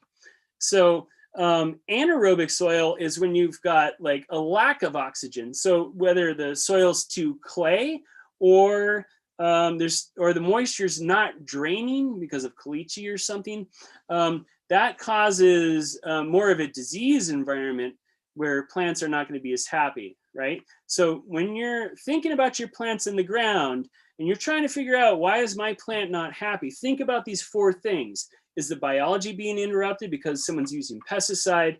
Have you not put any organic material in the ground? Have you not watered the plant correctly, or is there not enough oxygen in the soil? And of course, make sure the plant's in enough sun. But that's, we've gone through that. Now, why is it this way? This is just a little diagram that shows the subject of ecological succession in nature. This is true whether it's the Oregon rainforest or it's our deserts. When you have an area that's been disrupted by now it's human forces, but before us ding-dongs came along and messed everything up, it was pretty rare that you'd have like these catastrophic events that would wipe out biology in the soil. We're pretty good at it now. We use bulldozers and whatever we do, agriculture. But you start off at square one, and as time goes on, the first things to show up, of course, are like things like lichens and a few bacteria that can take stuff off the rocks and turn it into nutrition for themselves. And they do that for a long time until they're building up their own organic material, because they're organisms, right? And then they grow and they die, and they grow and they die, and you get the more organic material in the soil, and that's what starts to develop it. And then in phase 2 or 3, you start to get these plants that can grow in these harsh environments, like epilobium, which is fireweed, one of the first things that showed up after Mount St. Helens blew its top. It sterilized the landscape, right? It was just hot ash, it just buried everything. And the first things to show up was fireweed, epilobium, and lupin. And lupin, and you might know fireweed too, because epilobium, fireweed is native to higher elevations here, but we have it. And we have other species of epilobium too, but that's besides the subject. The fireweed that's the same on Mount St. Helens, we've got that in our mountain areas too. And we have lots of species of lupin. What do lupin do? They work with organisms in the soil to fix nitrogen. So those guys show up and they start to build up more organic material, and it starts to diversify a little bit. And what happens? Well, you got wildflowers growing, and then all of a sudden these like slightly woodier subjects start to show up. And what does wood introduce? Like, you get these woody plants, and wood is what fungus feeds on. So suddenly you get fungus in the soil, and fungus that feeds off of carbon or wood. And as succession goes on, the plants get woodier and woodier and woodier. Now, in this little diagram, they're showing little conifers and deciduous trees, but in our region, it's saguaro cactus and ironwood, right? So that's our climax community, or the community that's like the climax, where it hasn't been disturbed for a long time, and it becomes steady, unless ding dong humans come along and ruin things. You get this like diverse ironwood. You've seen it, like maybe you have. If you've seen the real desert is full of diversity, and it's got mesquites and ironwood and palo verde and several types of cacti, and then you start on down. There's like all kinds of cool shrubs and perennials. It's very diverse. And if you look at the soil, and it's kind of hard to find undisturbed soil, but if you can find undisturbed soil, you can see that it's not devoid of organic material, and it is diverse in biology. So that is our climax community, and that is what we're trying to do when we add compost to the soil. It's an approximation to fix the mess that we made. In nature, it takes hundreds, thousands, or even millions of years for this soil to develop. And then we come along with our ding dong bulldozers and just scrape it all away. And then what do? We don't let any leaves accumulate, and we don't let animals die on the ground. And we just we don't let that kind of stuff happen. So our soil biology doesn't come back without us working hard at it. So you got to put the stuff into the ground. Now, I know there are some groups out there who say, oh, native plants don't need compost, and it's just not true. I've seen landscape after landscape over the 30 years that I've been landscaping here, where they don't put compost in the ground. And those plants will just sit there and they won't do anything because there's no food for them. You have to feed your plants. You have to bring back the biology, not just the plants, but you got to bring back the soil biology. And although compost isn't, completely natural, it's our best thing. It's like all we got. So that's why we do that. That's why we add compost. Now, you don't have to do what they did in the old days, is dig 20 feet down and add, compost, all the way. Keep your compost in the top layers. But the point is that we gotta do something to fix that. All right.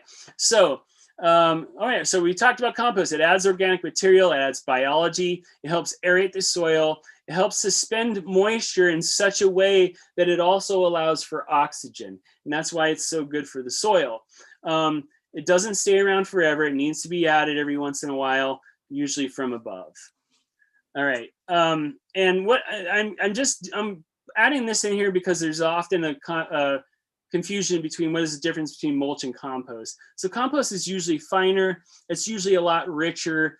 It's full of more than just wood chips. It's got, a lot of organisms in it, and sometimes it's made with manure.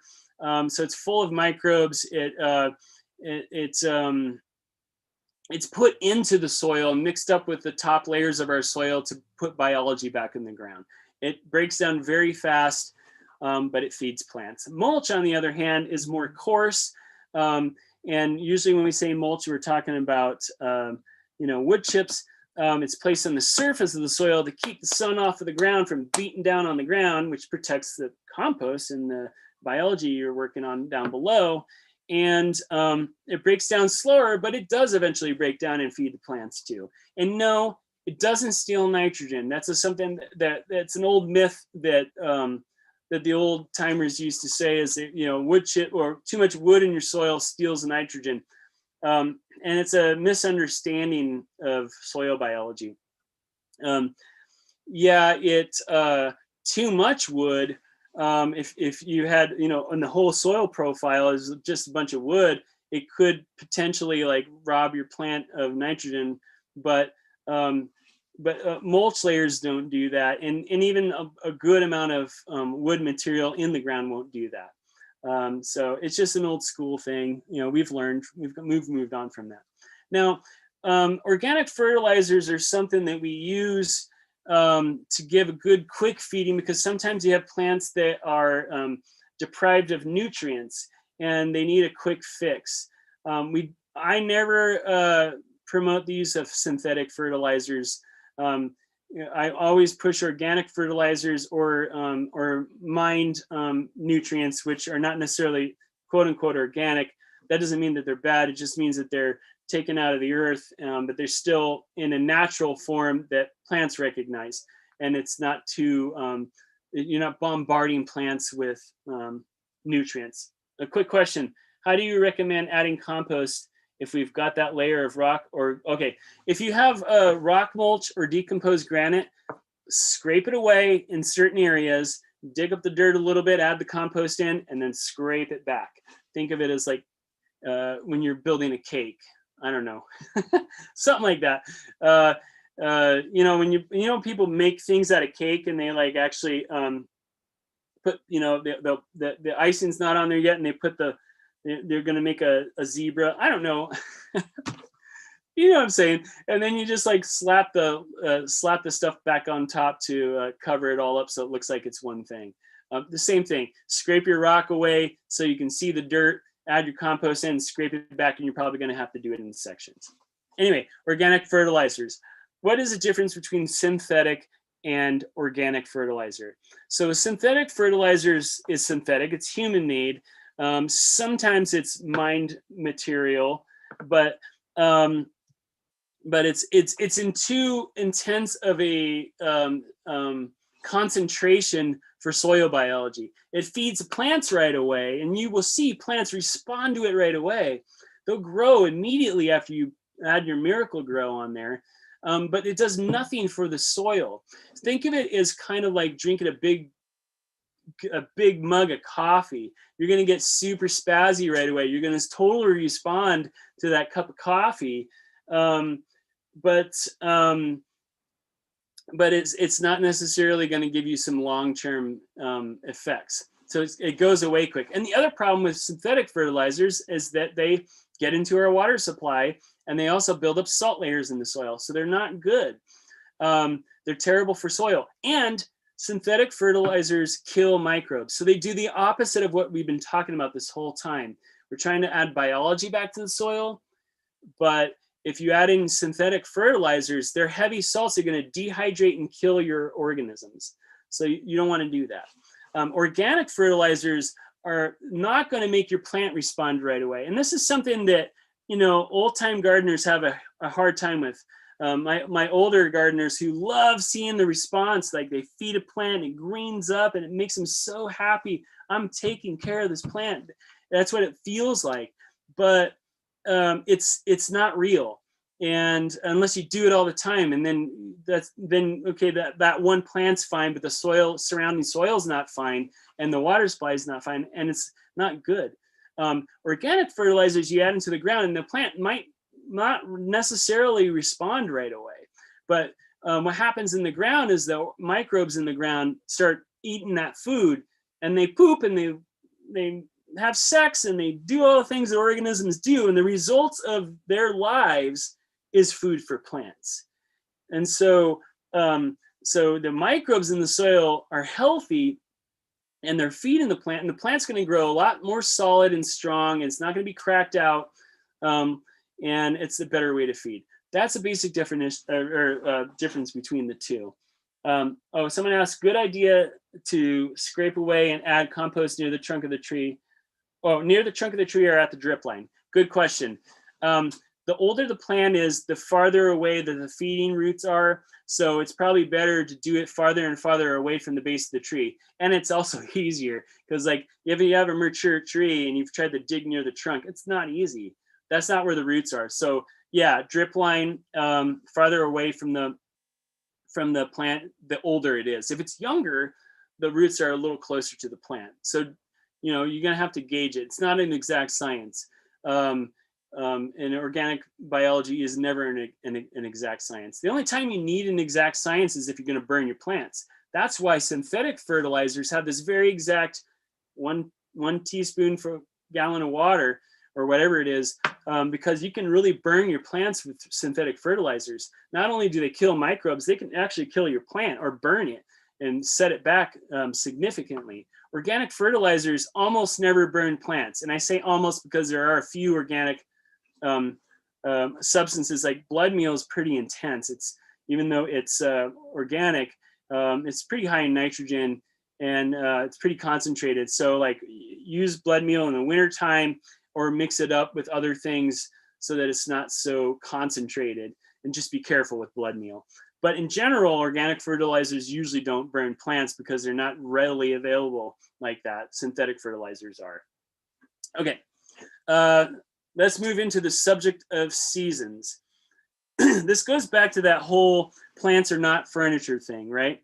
What do you look like when you wake up in the morning? Do you look great, or do you have to do some things to make yourself presentable? You have to brush your teeth, you have to comb your hair, do you have to like rub the bags out of your eyes? You don't look that great in the morning, or some of you do, but a lot of us don't. And so, it's the same with plants. Plants don't always look good, and we shouldn't expect plants to always be perfect. This goes into when you shop for plants too. Don't look for plants that look really good in the container, like they do at Home Depot, where plants have been grown in a greenhouse in this perfect environment. Well, I'm going to put that in quotes, perfect environment. They're full of pesticides, and they've been on this habit of synthetic fertilizer, and some nurseries use pure compost for their soil mix, and there's no native soil in there, and there's no solid material in there. And then they plant it in their landscape, and it doesn't really do anything. It ends up getting it, because it was living in this like very synthetic environment, and then you get it into your yard and it just croaks.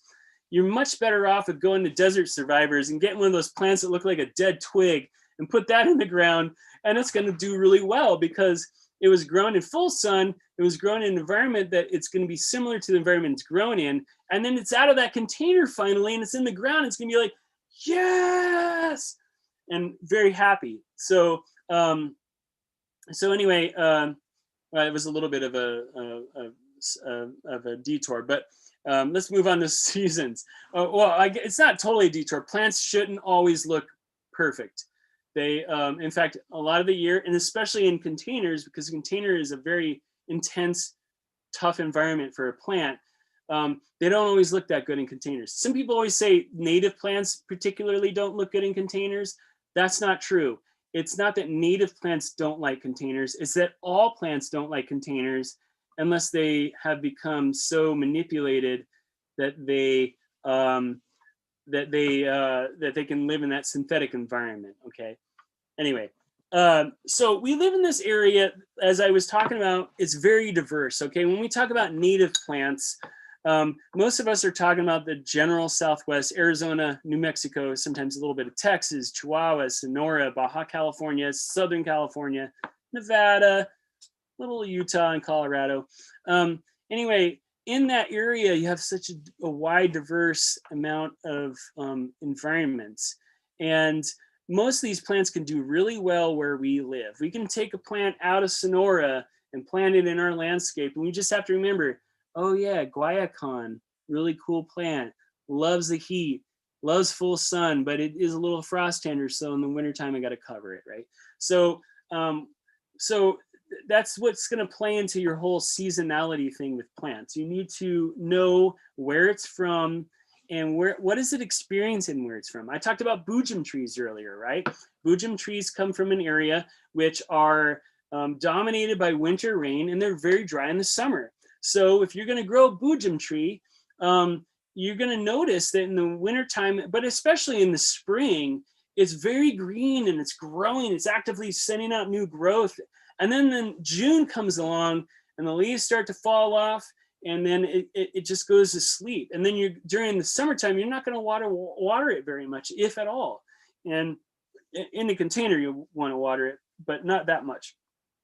And it's because it comes from the West. And in the west of Arizona, or the west of Tucson, or if you're in Sierra Vista, or if you're in Phoenix, I don't know if any of you are from Yuma, but most of you are probably from like southeastern Arizona. If you go west of us, the rains are dominant in the wintertime, especially as you get closer to the Mojave Desert or Southern California or Baja California, which is part of the Sonoran Desert still, but it's still heavier winter rains and less summer rain. If you go east of southeast Arizona into New Mexico, actually even into eastern Arizona, but New Mexico, Chihuahua, Texas, that is the Chihuahuan Desert, which is dominated by summer rains. That means those plants aren't going to want a lot of winter precipitation. Now, don't worry if it rains in the wintertime here. That's not going to really cause a problem. But what that means is don't drown that plant in the wintertime. The Chihuahuan orchid tree, Bauhinia luniarioides, is a Chihuahuan plant. Don't drown it when it's dormant. And they tell you most plants, not cacti and succulents, they like to be elusive, but plants with leaves tell you when they're dormant because they drop their leaves and they look dead sometimes. Here's a good example. Desert buckwheat is from, it's here too. It's in southern Arizona. You can find some up in the Catalinas, in the oak woodland zone, and just below that, also in the desert grasslands too. But desert buckwheat is here, but its center diversity is really in Southern California and Western Arizona, but really Southern California and Baja California. So they get most of their precipitation in the winter time. And that is why that desert, this is a picture of desert buckwheat in the wintertime. It looks really great. And then in the summertime, the flowers turn brown and sometimes the leaves look yellow, and it doesn't look as it did in the cool season. This is probably, those pictures are probably like June or whatever. And so don't think there's something wrong with your plant. It's just got a natural cycle that the seasons determine. And well, not the seasons, but it's evolutionary history. It comes from more of west of here. And so it evolved with winter precipitation. And so it goes a little bit to sleep. Now, these guys don't really drop all their leaves, and you don't necessarily want to cut their water off, but you don't want to increase the water either. And you don't want them to be in a situation where they're swamped in water. They really hate a lack of drainage. So if there's too much caliche, that's going to cause a problem. Or if you're in super clay soil, they might not like that as much. Just be careful with watering in summer, but don't stop watering it. You still want to water it, but just don't react and say, oh, my plant's dying, water it more. Or, oh, my plant's dying, water it less. Just stay the course. If you know your soil drainage is good, don't worry, it'll bounce back in the monsoon or the fall, depending on the year. Another thing about seasonality is the winter deciduous plant. This here is velvet leaf senna. I took both these pictures this morning in my yard. It's a very cool, soft, velvety leafed senna. And it never really quite went totally dormant. You can find this plant all through Arizona, but it goes dormant in the wintertime. It's in the grasslands. It's very, very lot more common in the grasslands than in the low desert. So I need to cut this plant back, and I'm going to cut it back to where you see that new growth going. So on the left hand is the zoom out picture. And then in the right hand side is zooming in on the base of the plant. And a lot of these winter dormant plants will be green down at the base because that's what they do. And so this is when you actually do come in and cut that back a little bit. And nature would probably be browsed by some animal long before this even. So like there's a natural precedent for this cutting back thing is herbivory, but cut it back, and then this plant is going to grow back with a vengeance. Native grasses, a lot of them go dormant in the wintertime. This is a picture of a little blue stem, Schizachyrium scoparium, or otherwise known as Andropogon scoparia. A lot of these dormant grasses, right now, you want to cut them back, and they'll grow back.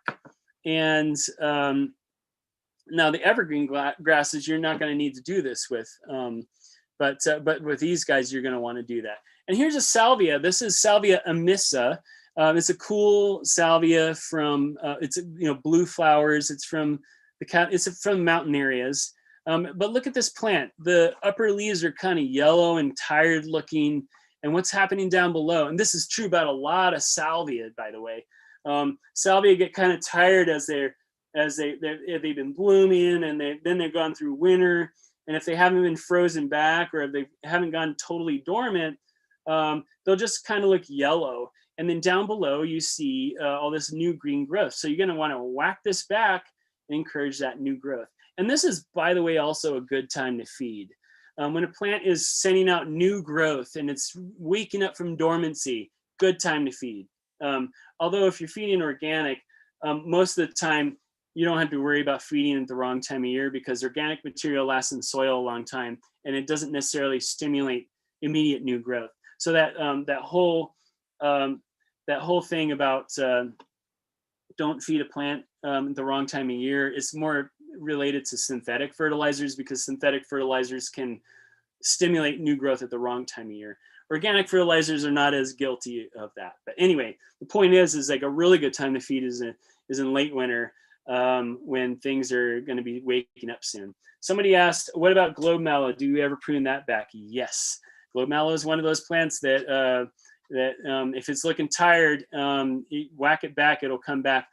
Globe mallow tends to grow right now. It's very active if it's been watered correctly, and they tend to get tired in the summertime, and they'll go dormant or semi-dormant in summertime, and that's actually a better time of year to cut that back. And then in the fall, it'll start growing again. So globe mallow is a little different in that it's a cool season grower, but that's the same concept. This is Condoclinium greggii. This is the blue mist flower, and I haven't cut it back yet. But you can see on the top of all that dead growth up there, there's nothing wrong with this plant. I just haven't cut it back yet.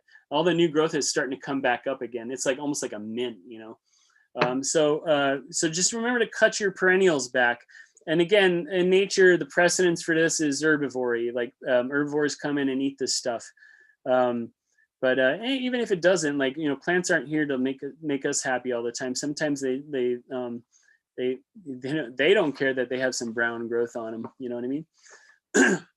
It's kind of interesting to contemplate plants that are closely related but act totally different. And these plants even grow in the same zone. So there's two species of rhubarb here. These are sumacs, native sumacs. Both have edible fruit, by the way. But on the left is rhubarb. Oh goodness, rhubarb, lemonade berry, rhubarb. Oh goodness, it has two names too. Anyway, it's a deciduous rhubarb. The rhubarb on the right is Rhubarb virens, which is referring to its evergreen situation. The lemonade berry on the left. Oh, come on, Jared, where is that name? Every once in a while I need a name and I just lose it. But that rhubarb is in its fall stage, and it will totally drop all of its leaves. They live in the same kind of area sometimes, and they have crossover. They live in the same place, but one goes totally dormant and grows at higher elevations, you know, than the one on the right. And Rhubarb virens is evergreen. Anyway, obviously Rhubarb virens, both of them don't want a lot of water in the wintertime, but yes, Integrifolia, thank you, madam. Yeah, Integrifolia is the one on the left. Yeah, it's totally dormant. It drops all its leaves in the wintertime. That's a fall picture, which is really nice. It gets red and sometimes yellow and all that. But the one on the right is Rhubarb virens. Anyway, I just think it's interesting that two closely related species that have a lot of crossover have such a different seasonality. Let's talk about trees. Should we prune trees? No, don't prune trees. Sometimes you prune trees. Most of the time, if you're going to prune trees, you're doing so for human need. Trees don't need to be pruned. I'm going to say something that nobody else says. Don't prune your trees in spring. Everybody says prune your trees in spring. No, because that's when the hummingbirds are on your friggin' plant, and especially trees that are really big, like you're going to miss that little nest. It's a stupid time of year to trim trees. And so much death happens every year. All these tree companies go out there and they know it. They do this for a living. They know they're killing birds all the time, but they just accept it as part of their job. And it's like, oh, well, like the customer gets what they want. But I'm sure if you told your customer, those of you who deal with customers and they want these trees pruned, tell them, let's do it in the fall, and don't listen to what everyone else says about that's a bad time of year to prune. I don't care. Most of the trees that we grow are not super frost tender, so if you stimulate some new growth, it's not a big deal. But you're pruning trees in the spring, you're going to kill birds, you're going to kill all kinds of nesting creatures, and it's awful. And so much death is caused every year by pruning companies who make so much money this time of year because they get all these calls like, oh my God, my mesquite, it's just wretched now, never. And so they go and prune these mesquites, and they're killing hummingbirds, they're verding nests. It's really sad. Oh, someone's trying to call me. I was like, where's that sound? Anyway, native trees really don't need to be pruned. If you're taking care of the plant otherwise, it doesn't matter if there's some brown growth in there. Most of the time when you're pruning a tree, it's because you're doing it for convenience or safety. All right. So if you get a big thorny branch in your walkway, obviously you're going to probably prune that. Just try not to do it when there's a bird nesting in there. And, you know, and if you're like me, maybe you just make the walkway go around. I don't know. You don't have to do that. But what I'm saying is just think about that you don't, that you plants are habitat. And also, like, you know, plants, they don't, oh, here's another thing. People think that if you prune the bottom of trees up, that they become trees quicker. That's actually very false. You're slowing the growth of a tree down when you prune off any foliage. Remember that when plants have branches and leaves, the leaves are the engines that make the plant grow.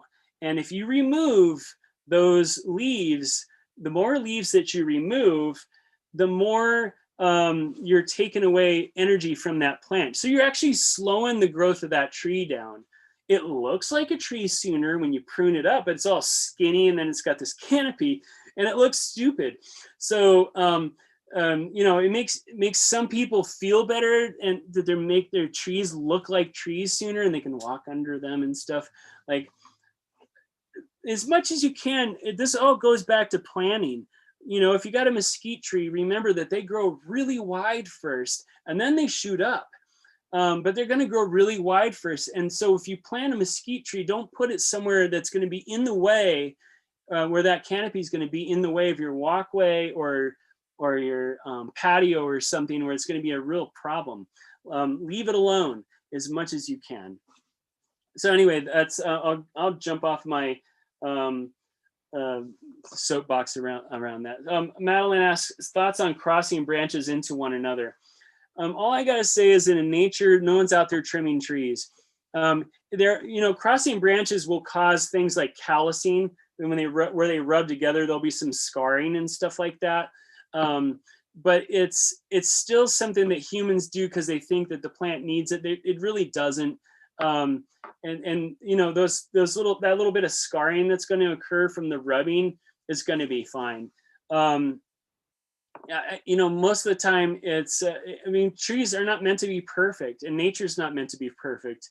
There's going to be, you know, weird little blemishes and scars and like, you know, sap bleeding out of plants and stuff like that. That's all normal. And it all has purpose too. Like when there's sap coming out of a plant, there's like so many insects that get to utilize that. So, so my suggestion on that is, unless it's like a super problematic thing, and there are once in a while you do get something that where the plant, you know, like you get a mesquite tree that divides exactly in two. It's mostly non-native mesquites, but anyway, the two exact branches, and you know that thing's going to split down the middle, and some people will wrap it to prevent that, or they'll do some pruning to take the weight off of, I don't know. Sometimes you end up with those kind of problems, but in most of the time it comes from planting the wrong plants. Let's see what else. Don't remove mistletoe from trees. Mistletoe doesn't kill trees, and it's very important for a lot of birds and butterflies and insects. Only very diseased trees have issues with mistletoe, and the issues that arise from that aren't from mistletoe. It's from usually a dropping water table.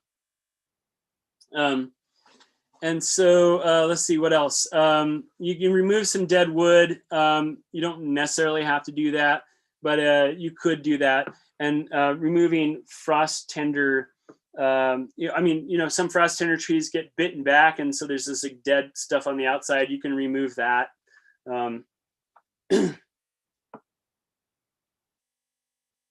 Yeah. So so Madeline's saying that usually I'll see the worst crossing imbalance in crowns and after bad pruning jobs. Yep. And then I try to do some remedial pruning. Yeah. So usually when you have that kind of like bad growth habits, it's usually from something that happened previously to the plant, usually from humans. Anyway, that's pruning trees. Try not to do it too much. it can really cause more problems than harm. If you do prune trees, just know how to properly do it, which means basically leave the branch collar. Now, not all branches that you prune have a collar, and that can be kind of confusing sometimes. But basically, just don't leave big stubs everywhere. But also don't shear into the into the trunk of a plant either. Like, there's a happy medium there. So even if there's not a branch collar, just try to not do what I always think of as the meanest cut. And again, most of the time when you are pruning, it's coming from human need. Like, you got to get this big thorny branch out of the way of a window it's banging on in the wind. That's a good reason to prune a branch like that. So sometimes you do have to prune for human needs. Frost, we're still on the subject of season, and so frost is always an issue. Frost is always best done managed with coverage, and it's managed with best with cloth. And you don't have to cover the whole winter. It all depends on what you're trying to grow. Most of the time when we're covering plants, we're growing plants that are not necessarily from where we're at. So, and so we're covering plants that are, maybe native to Sonora, or or you're growing something that's not native. And don't feel bad if you do. We're not like native plant Nazis around here. Like, we've got some, cool African succulents in some containers. If you're, one of the things I always say is, if your grandma gives you a rose bush, don't be a ding dong and kill it. Take care of your grandma's rose. Don't be a jerk. But anyway, like, often you're growing plants that are not necessarily native here. Maybe you like food and you're growing a mango. You're gonna want to cover it. So the best thing to always do is use cloth. Cloth is a better insulator than plastic. And if you can build a frame that suspends the cloth away from the plant, that's the best thing to do. You don't always have that option, but in general, what I'm trying to tell you is that if the cloth is touching the plant, you probably have some foliar burning, and that doesn't mean the plant's going to die. You'll get some black leaves or whatever, and you're still protecting the plant if you just cover it with cloth. But you might have some burning. If you can suspend just a few inches away from the plant with your cloth, then you're going to protect the plant sufficiently. And some people will add lights into the situation, and that helps out a little bit more. You can also play with microclimates, which is south-facing walls are the best because they absorb the heat all day long. And then when the sun goes down, that heat is still radiating out of that concrete or brick or whatever. And so those are microclimates. The University of Arizona is full of them. There's all kinds of cool tropical trees that are growing there and have been for many years and never seen any frost, because these microclimates created by these like false canyons that are from big buildings, giant buildings. The walls are absorbing heat all day long and radiate it at night. And it's also just like coverage. It's keeping the radiation of the open sky off of the plant. And that open sky radiation is what intensifies frost damage. I don't understand exactly why, I don't understand the physics of that as much as I should, and I need to go back and look at that. But open sky cold is way worse than even if you have a shade cloth that's just over a plant. That plant will be more protected than a plant that's in the open sky. So anyway, that's frost. Now, speaking of seasonality and dormancy, not all plants tell you when they go dormant. This is an African succulent, but it's a cool one. This is Euphorbia obesa. It looks like a little tennis ball, and then it gets these weird little prongs at the top, which are the flowers. But it doesn't really tell you when it's dormant. You just have to know this plant is from a place that gets all of its rain in the summertime. It does not like winter moisture. And so plants that come from those situations, especially succulent plants, the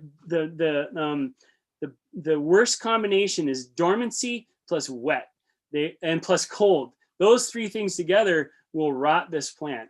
And so this is an extreme version of other things that you'll encounter, but just remember that when a plant's dormant, it doesn't want as much water. If it's a succulent, it probably doesn't want any water. But if it's like a leafy plant, you don't want to drown it when it's dormant. It's a bad combination. Dormancy plus too much water equals rot, especially on more succulent plants. In general, don't make plants that are dormant too wet.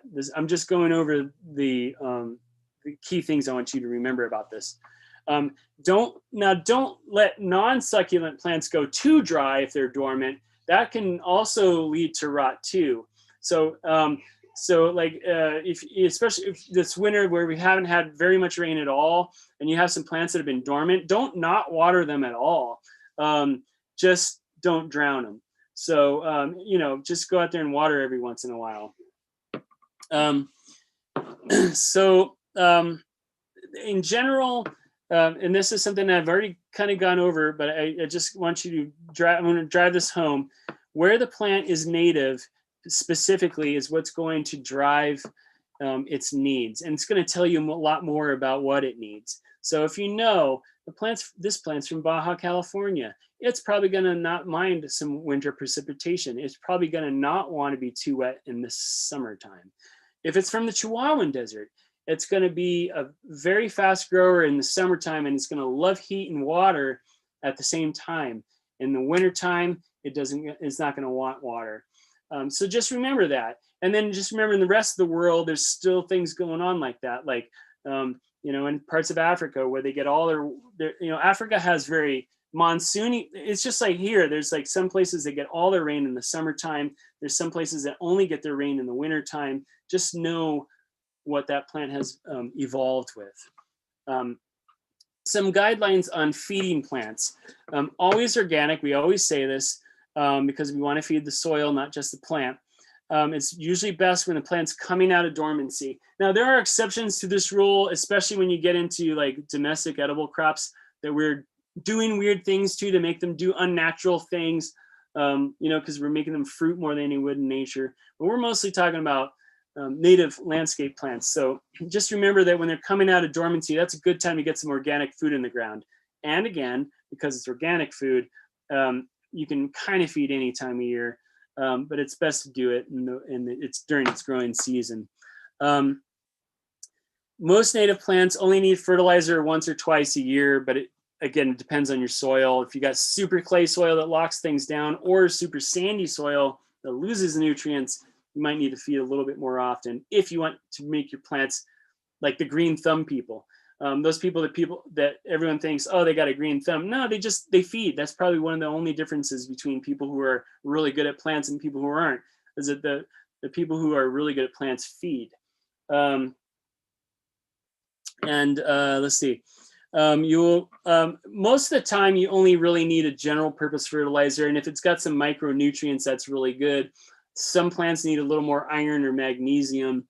They usually show that with their new growth. If it comes out yellow, feed with something that has some micronutrients, or always feed with micronutrients, because most plants don't mind a little iron or magnesium. So if you got like a citrus food, usually has iron and magnesium in it, or copper or whatever.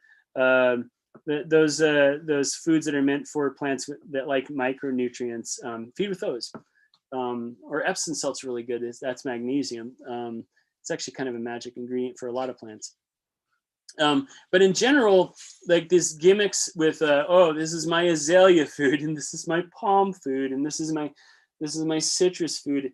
Really, that's just the companies that sell that stuff want you to buy more and more and more.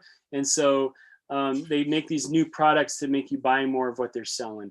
But really, all you generally need is you need a general purpose fertilizer, and you need micronutrients. And then once in a while, some gypsum, maybe. Don't worry about, let's see. No, I already said that. We're good. Let's move on. Ecology. Now, I called this section ecology because I want to get people away from the concept of pest management. I want people to think of when this stuff happens to their plants, I want them to think about it as ecology. the truth is that most of the time when you get what we consider a pest, it's either not really a pest at all, or it's only causing cosmetic damage that's an issue with our plants. There are really serious problems like root rot out there, and really serious problems that can actually harm plants. But most of the time when that occurs, it's because we're growing something that really doesn't belong in that soil, or we've already screwed things up so much that the bad critters are the only things that really want to live in that soil. So when you're adding in aerobic conditions with lots of organic material, and the moisture is even, and not causing problems with oxygen in the soil, you're going to have mostly minor pest issues, and most of those issues aren't really serious. Here's some common ones. Well, this first thing here, by the way, this is a plant that's blooming all over town right now, the Texas mountain laurel. It smells like grape Kool-Aid. Well, very soon you're going to start seeing like the new growth on it's you're going to see some of this stuff that looks like it's dying back. And at first, you don't even see the caterpillars. You see their frass, which means poop.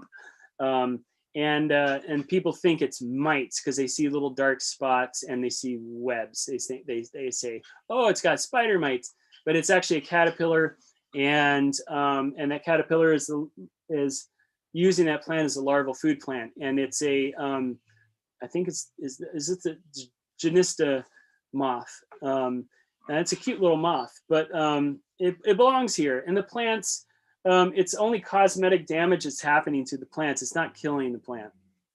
Moving on, there's the same picture there again, but also Tacoma stands, or any of the Tacomas, the yellow bells or the orange bells, or all the various hybrids. You'll see this happening to them. Looks like it's being burned almost. And looks like, again, you see the frass before you see the caterpillars, and they're small caterpillars. This is bugs eating the new growth of this plant as well. And this bug will quickly go away, and the plant will grow back from it just fine. This is all cosmetic damage, but it really bugs people because they think their plant's dying, or they think something's really wrong with the plant. Just keep the plant really well watered, leave the bugs alone, and feed the plant if you can. And things will be fine. And even if you didn't feed the plant, things will be fine, as long as you're watering. And just learn how to accept this, and actually learn how to appreciate it, because like the more you get into this stuff, this biology stuff, the more I grow plants, because I want this to happen in my yard. I want biology and ecology happening in my yard, because I think one of our biggest problems is that we don't allow this to happen anymore. This is one of the worst things with horticulture, is that we've made enemies out of nature rather than inviting nature into our yards. So we always tell you, try not to fight it. Sometimes you will get a problem that'll kill your plant. And here's another thing that I'll tell you that maybe a lot of people won't tell you. Learn to accept failure. And sometimes it's not even failure. Learn to accept that you are dealing with nature, and sometimes you're not going to get your way. And it's okay. It's okay that a plant died because of biology in your yard. Because you know what's really worse is when people fight the biology all the time, and then you got this fake looking yard that's like full of death. It's killing birds, and it's killing and maybe causing cancer with your family. And I know that sounds dramatic, but my partner went through cancer, and our cancer doctors said it's most likely plastics and pesticides. I mean, it's so prevalent. It's causing so much cancer in human beings, especially young women. Let that go. Learn to accept failure, and learn to accept biology back into your yard, because this is way prettier than cancer any day. Aphids. Someone asked about aphids. I hope they're still around. So aphids are maligned by people. They're just really bugged by aphids. But aphids, they honestly, like most of the time, they don't cause that much problem, especially on a healthy plant, especially on milkweeds. But the other thing is, I mean, you can spray them off with some water and you can decrease their populations. But I want you to know that when you do that, that mixed in with these aphids are these other creatures who are beneficial. On the right-hand side there are the larvae of ladybugs. They don't look anything like ladybugs right now. They look like these crocodiles from another planet, but they eat aphids. There's green lacewing larvae as well, or these parasitic wasps that are down in the lower left-hand corner. Or the syrphid larva. I mean, there's so many critters in there. And you know what else might be in there too? If it's a milkweed, this little guy, you know who that is? I mean, he's in there with those aphids. You know what he is? He's this guy, and you probably recognize that. That's a monarch. So a lot of us are gardening because we want monarchs in our yard, or queens. And if you're fighting those aphids, you're going to be fighting the monarchs and queens too, because they're tucked in there with those aphids. So in general, you really want to stay away from battling these guys so much. Give the plant what it wants. Again, go back to what does good soil need? Oxygen, food, water, biology. Like, make sure that's all happening, and then all this other stuff that comes along, the plant can deal with it. Here's another thing: grub worms. Everybody sees these and they freak out, and they think that these plants are, everyone's been taught that these kill your plants, that they eat the roots of your plants, and that's why that plant, because, someone will have a plant die, and they want a reason. They want to know, like, why did this plant die on me? It's never like, oh, I didn't really give it exactly what it should have gotten. Like, people don't say that. They don't take that responsibility. So they look around, what is it? Then they find this big fat grub worm in their soil, and it's really easy to blame. And then on top of all that, we've had these companies who make a lot of money telling you that these guys kill plants. The number one thing that these guys eat is compost. And that is why they're in your compost pile. If you have a compost pile, they're in there eating. Why are they in there if they eat roots? Because the number one thing that they eat is not roots. They mostly eat detritus. They mostly break down organic material. And yeah, they might nibble on a root here and there, but never enough to cause a problem. Just like these guys. Monarchs eat your leaves on your plants. And most of the time, these milkweeds come back with a vengeance. They actually look better sometimes after feeding. And that's because they evolved with each other. The same thing is true about these guys. They've evolved with these trees. They nibble on some roots here and there, and it's not really a big deal. They do the same work as these guys do. Grubworms are actually the earthworms of our region. And why am I saying that? Earthworms aren't native. Earthworms aren't from here. They're here, and there's nothing wrong with them. They're especially in our urban areas, but they're not native. These are native, and they belong here. So you should leave them here because they actually are doing the stuff for our soil that earthworms do.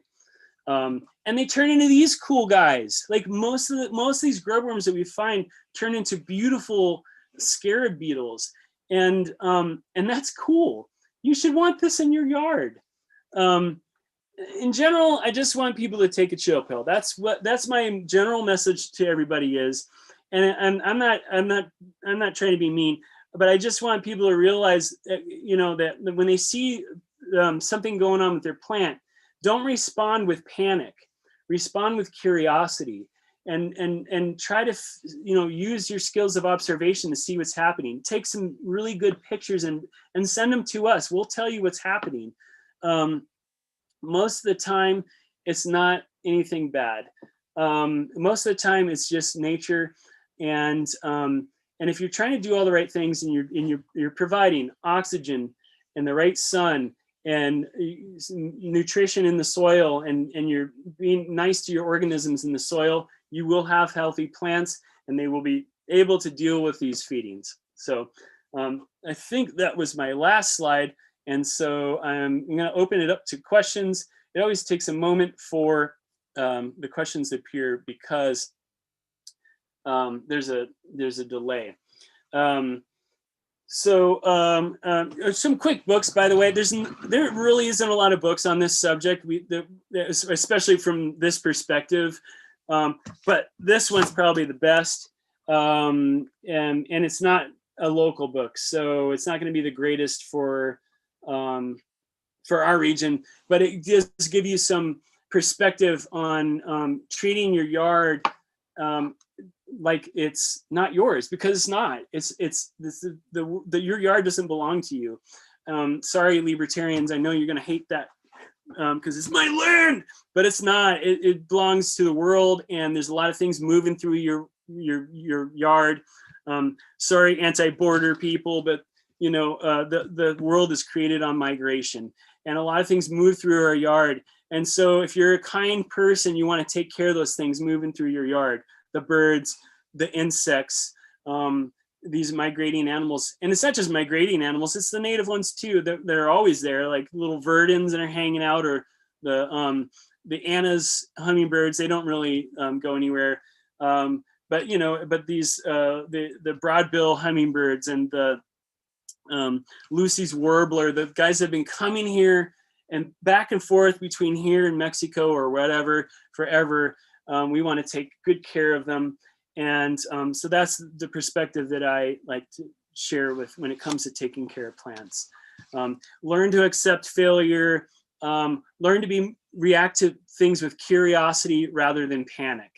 And then there's some other books. You've seen this before, Judy Milky. It's great because it's native plants, and not just native plants, but as they look. I mean, the whole book is just inundate your eyes with these pictures, because these are the plants that belong here, and they have a lot of relationships with the birds and insects that come from here. This book is kind of old-fashioned, but there's different authors that do this same concept, the month-by-month book. And there's a lot of non-natives in here, but at least it gives you some seasonality perspective. That's it. There's a lot of other books out there, but none of them really address plant care very well, because there's still a lot of myths. And the reason that there's a lot of myths out there relates to the fact that the horticulture industry is what controls the nursery industry. They all come from an agriculture or horticulture background, which is dominated by capitalism and by companies selling stuff. So I don't come from that background. You know, I'm an ecologist, so I come from a background where I look at things differently. I don't look at nature as something I need to dominate and own. I look at nature as something I want to invite in my backyard. So that's perspective that I'm sharing with you, and I hope that you enjoy that. I'm going to have a sip of beer.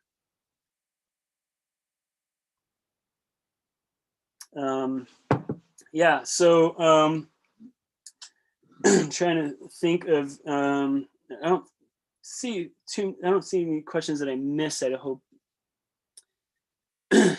Let's see what else. Someone said I have a huge bookshelf. It's bigger, and there's like 3 other bookshelves. I'm a nerd.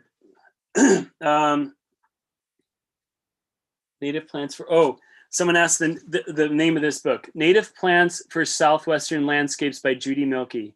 And I think we still have copies. We sell this book. Judy Milky wrote this I think in 90 or 89, basically around the time that I first moved here, this book came out. And it blew my mind because I'm from New York. Well, I'm originally from the Pacific Northwest, and then I grew up in New York. But when I looked through this book and I was like, landscaping could be like this, it like blew my mind. You know, the concept of native landscaping has come a long way since then, but this is still the best book. There's so many weird plants in there that still aren't available. Like, this woman's created a lot of work for me. I have to still try to find out how to grow some of these things that have not been in cultivation yet. My goal is to make sure that I try to sell all the books all the plants that she has in this book. So that's the name of this book. I can't remember where I got the shirt from. Local dude. Katie's I think talking to her parents right now, but she would remember. Was it from? No, I can't remember. But keep Tucson Party. And I did mention Brad Lancaster's book, Rainwater Harvesting for Drylands and Beyond, which I have both volumes of here somewhere. And we sell that book too, those books. So actually, a lot of what I talked about in here, in this class, is in here. And I do think that Brad is very much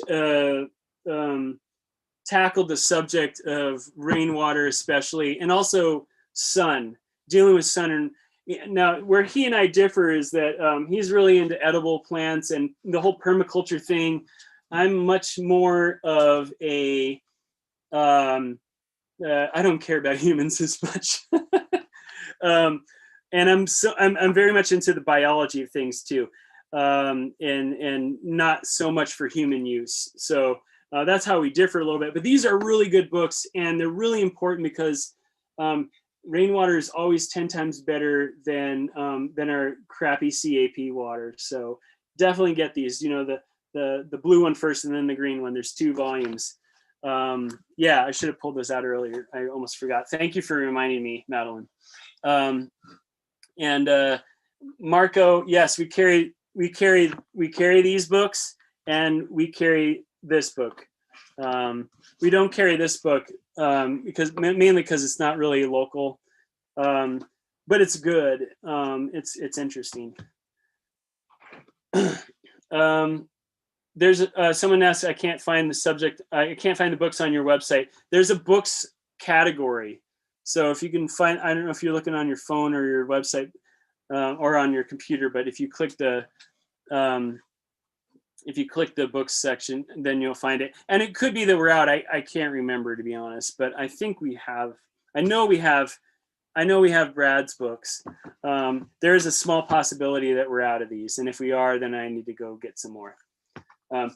But you can get this at Antigone, so get them locally. Don't buy this at Amazon, but get it from Antigone. And let's see. Yeah. So anyway, thank you all for attending class. This is the last one for a while. We need to take a break because it's like really busy spring right now, and we just got it's busy. And I just want to remind everybody that you know, when you send us texts or emails, sometimes it takes us a little while to get back to you, but we always do, which is, I think, different than most nurseries. Most nurseries don't even answer emails or Facebook messages. So but we do, and we try. But just remember that it's just 2 of us. It's Katie and I run everything, and yet we act like we're bigger. We act like we're, you know, a bigger nursery. We're really not. We're just a tiny little nursery, and so thank you for your patience with us. And I'm gonna, even though we're gonna take a break on the live classes, I'm still actively updating the webpage. So if you look on our webpage, spadefootnursery.com, and then click on plant lists and info, under there is everything we cover in classes are in there in writing. So you just have to dig a little bit and you'll find it. And so thank you for supporting us, and thank you for caring about taking care of your plants and all that. So anyway, I'm gonna finally finish this beer, and I'm gonna go to bed soon because we got to get up early. So love you guys. Thank you.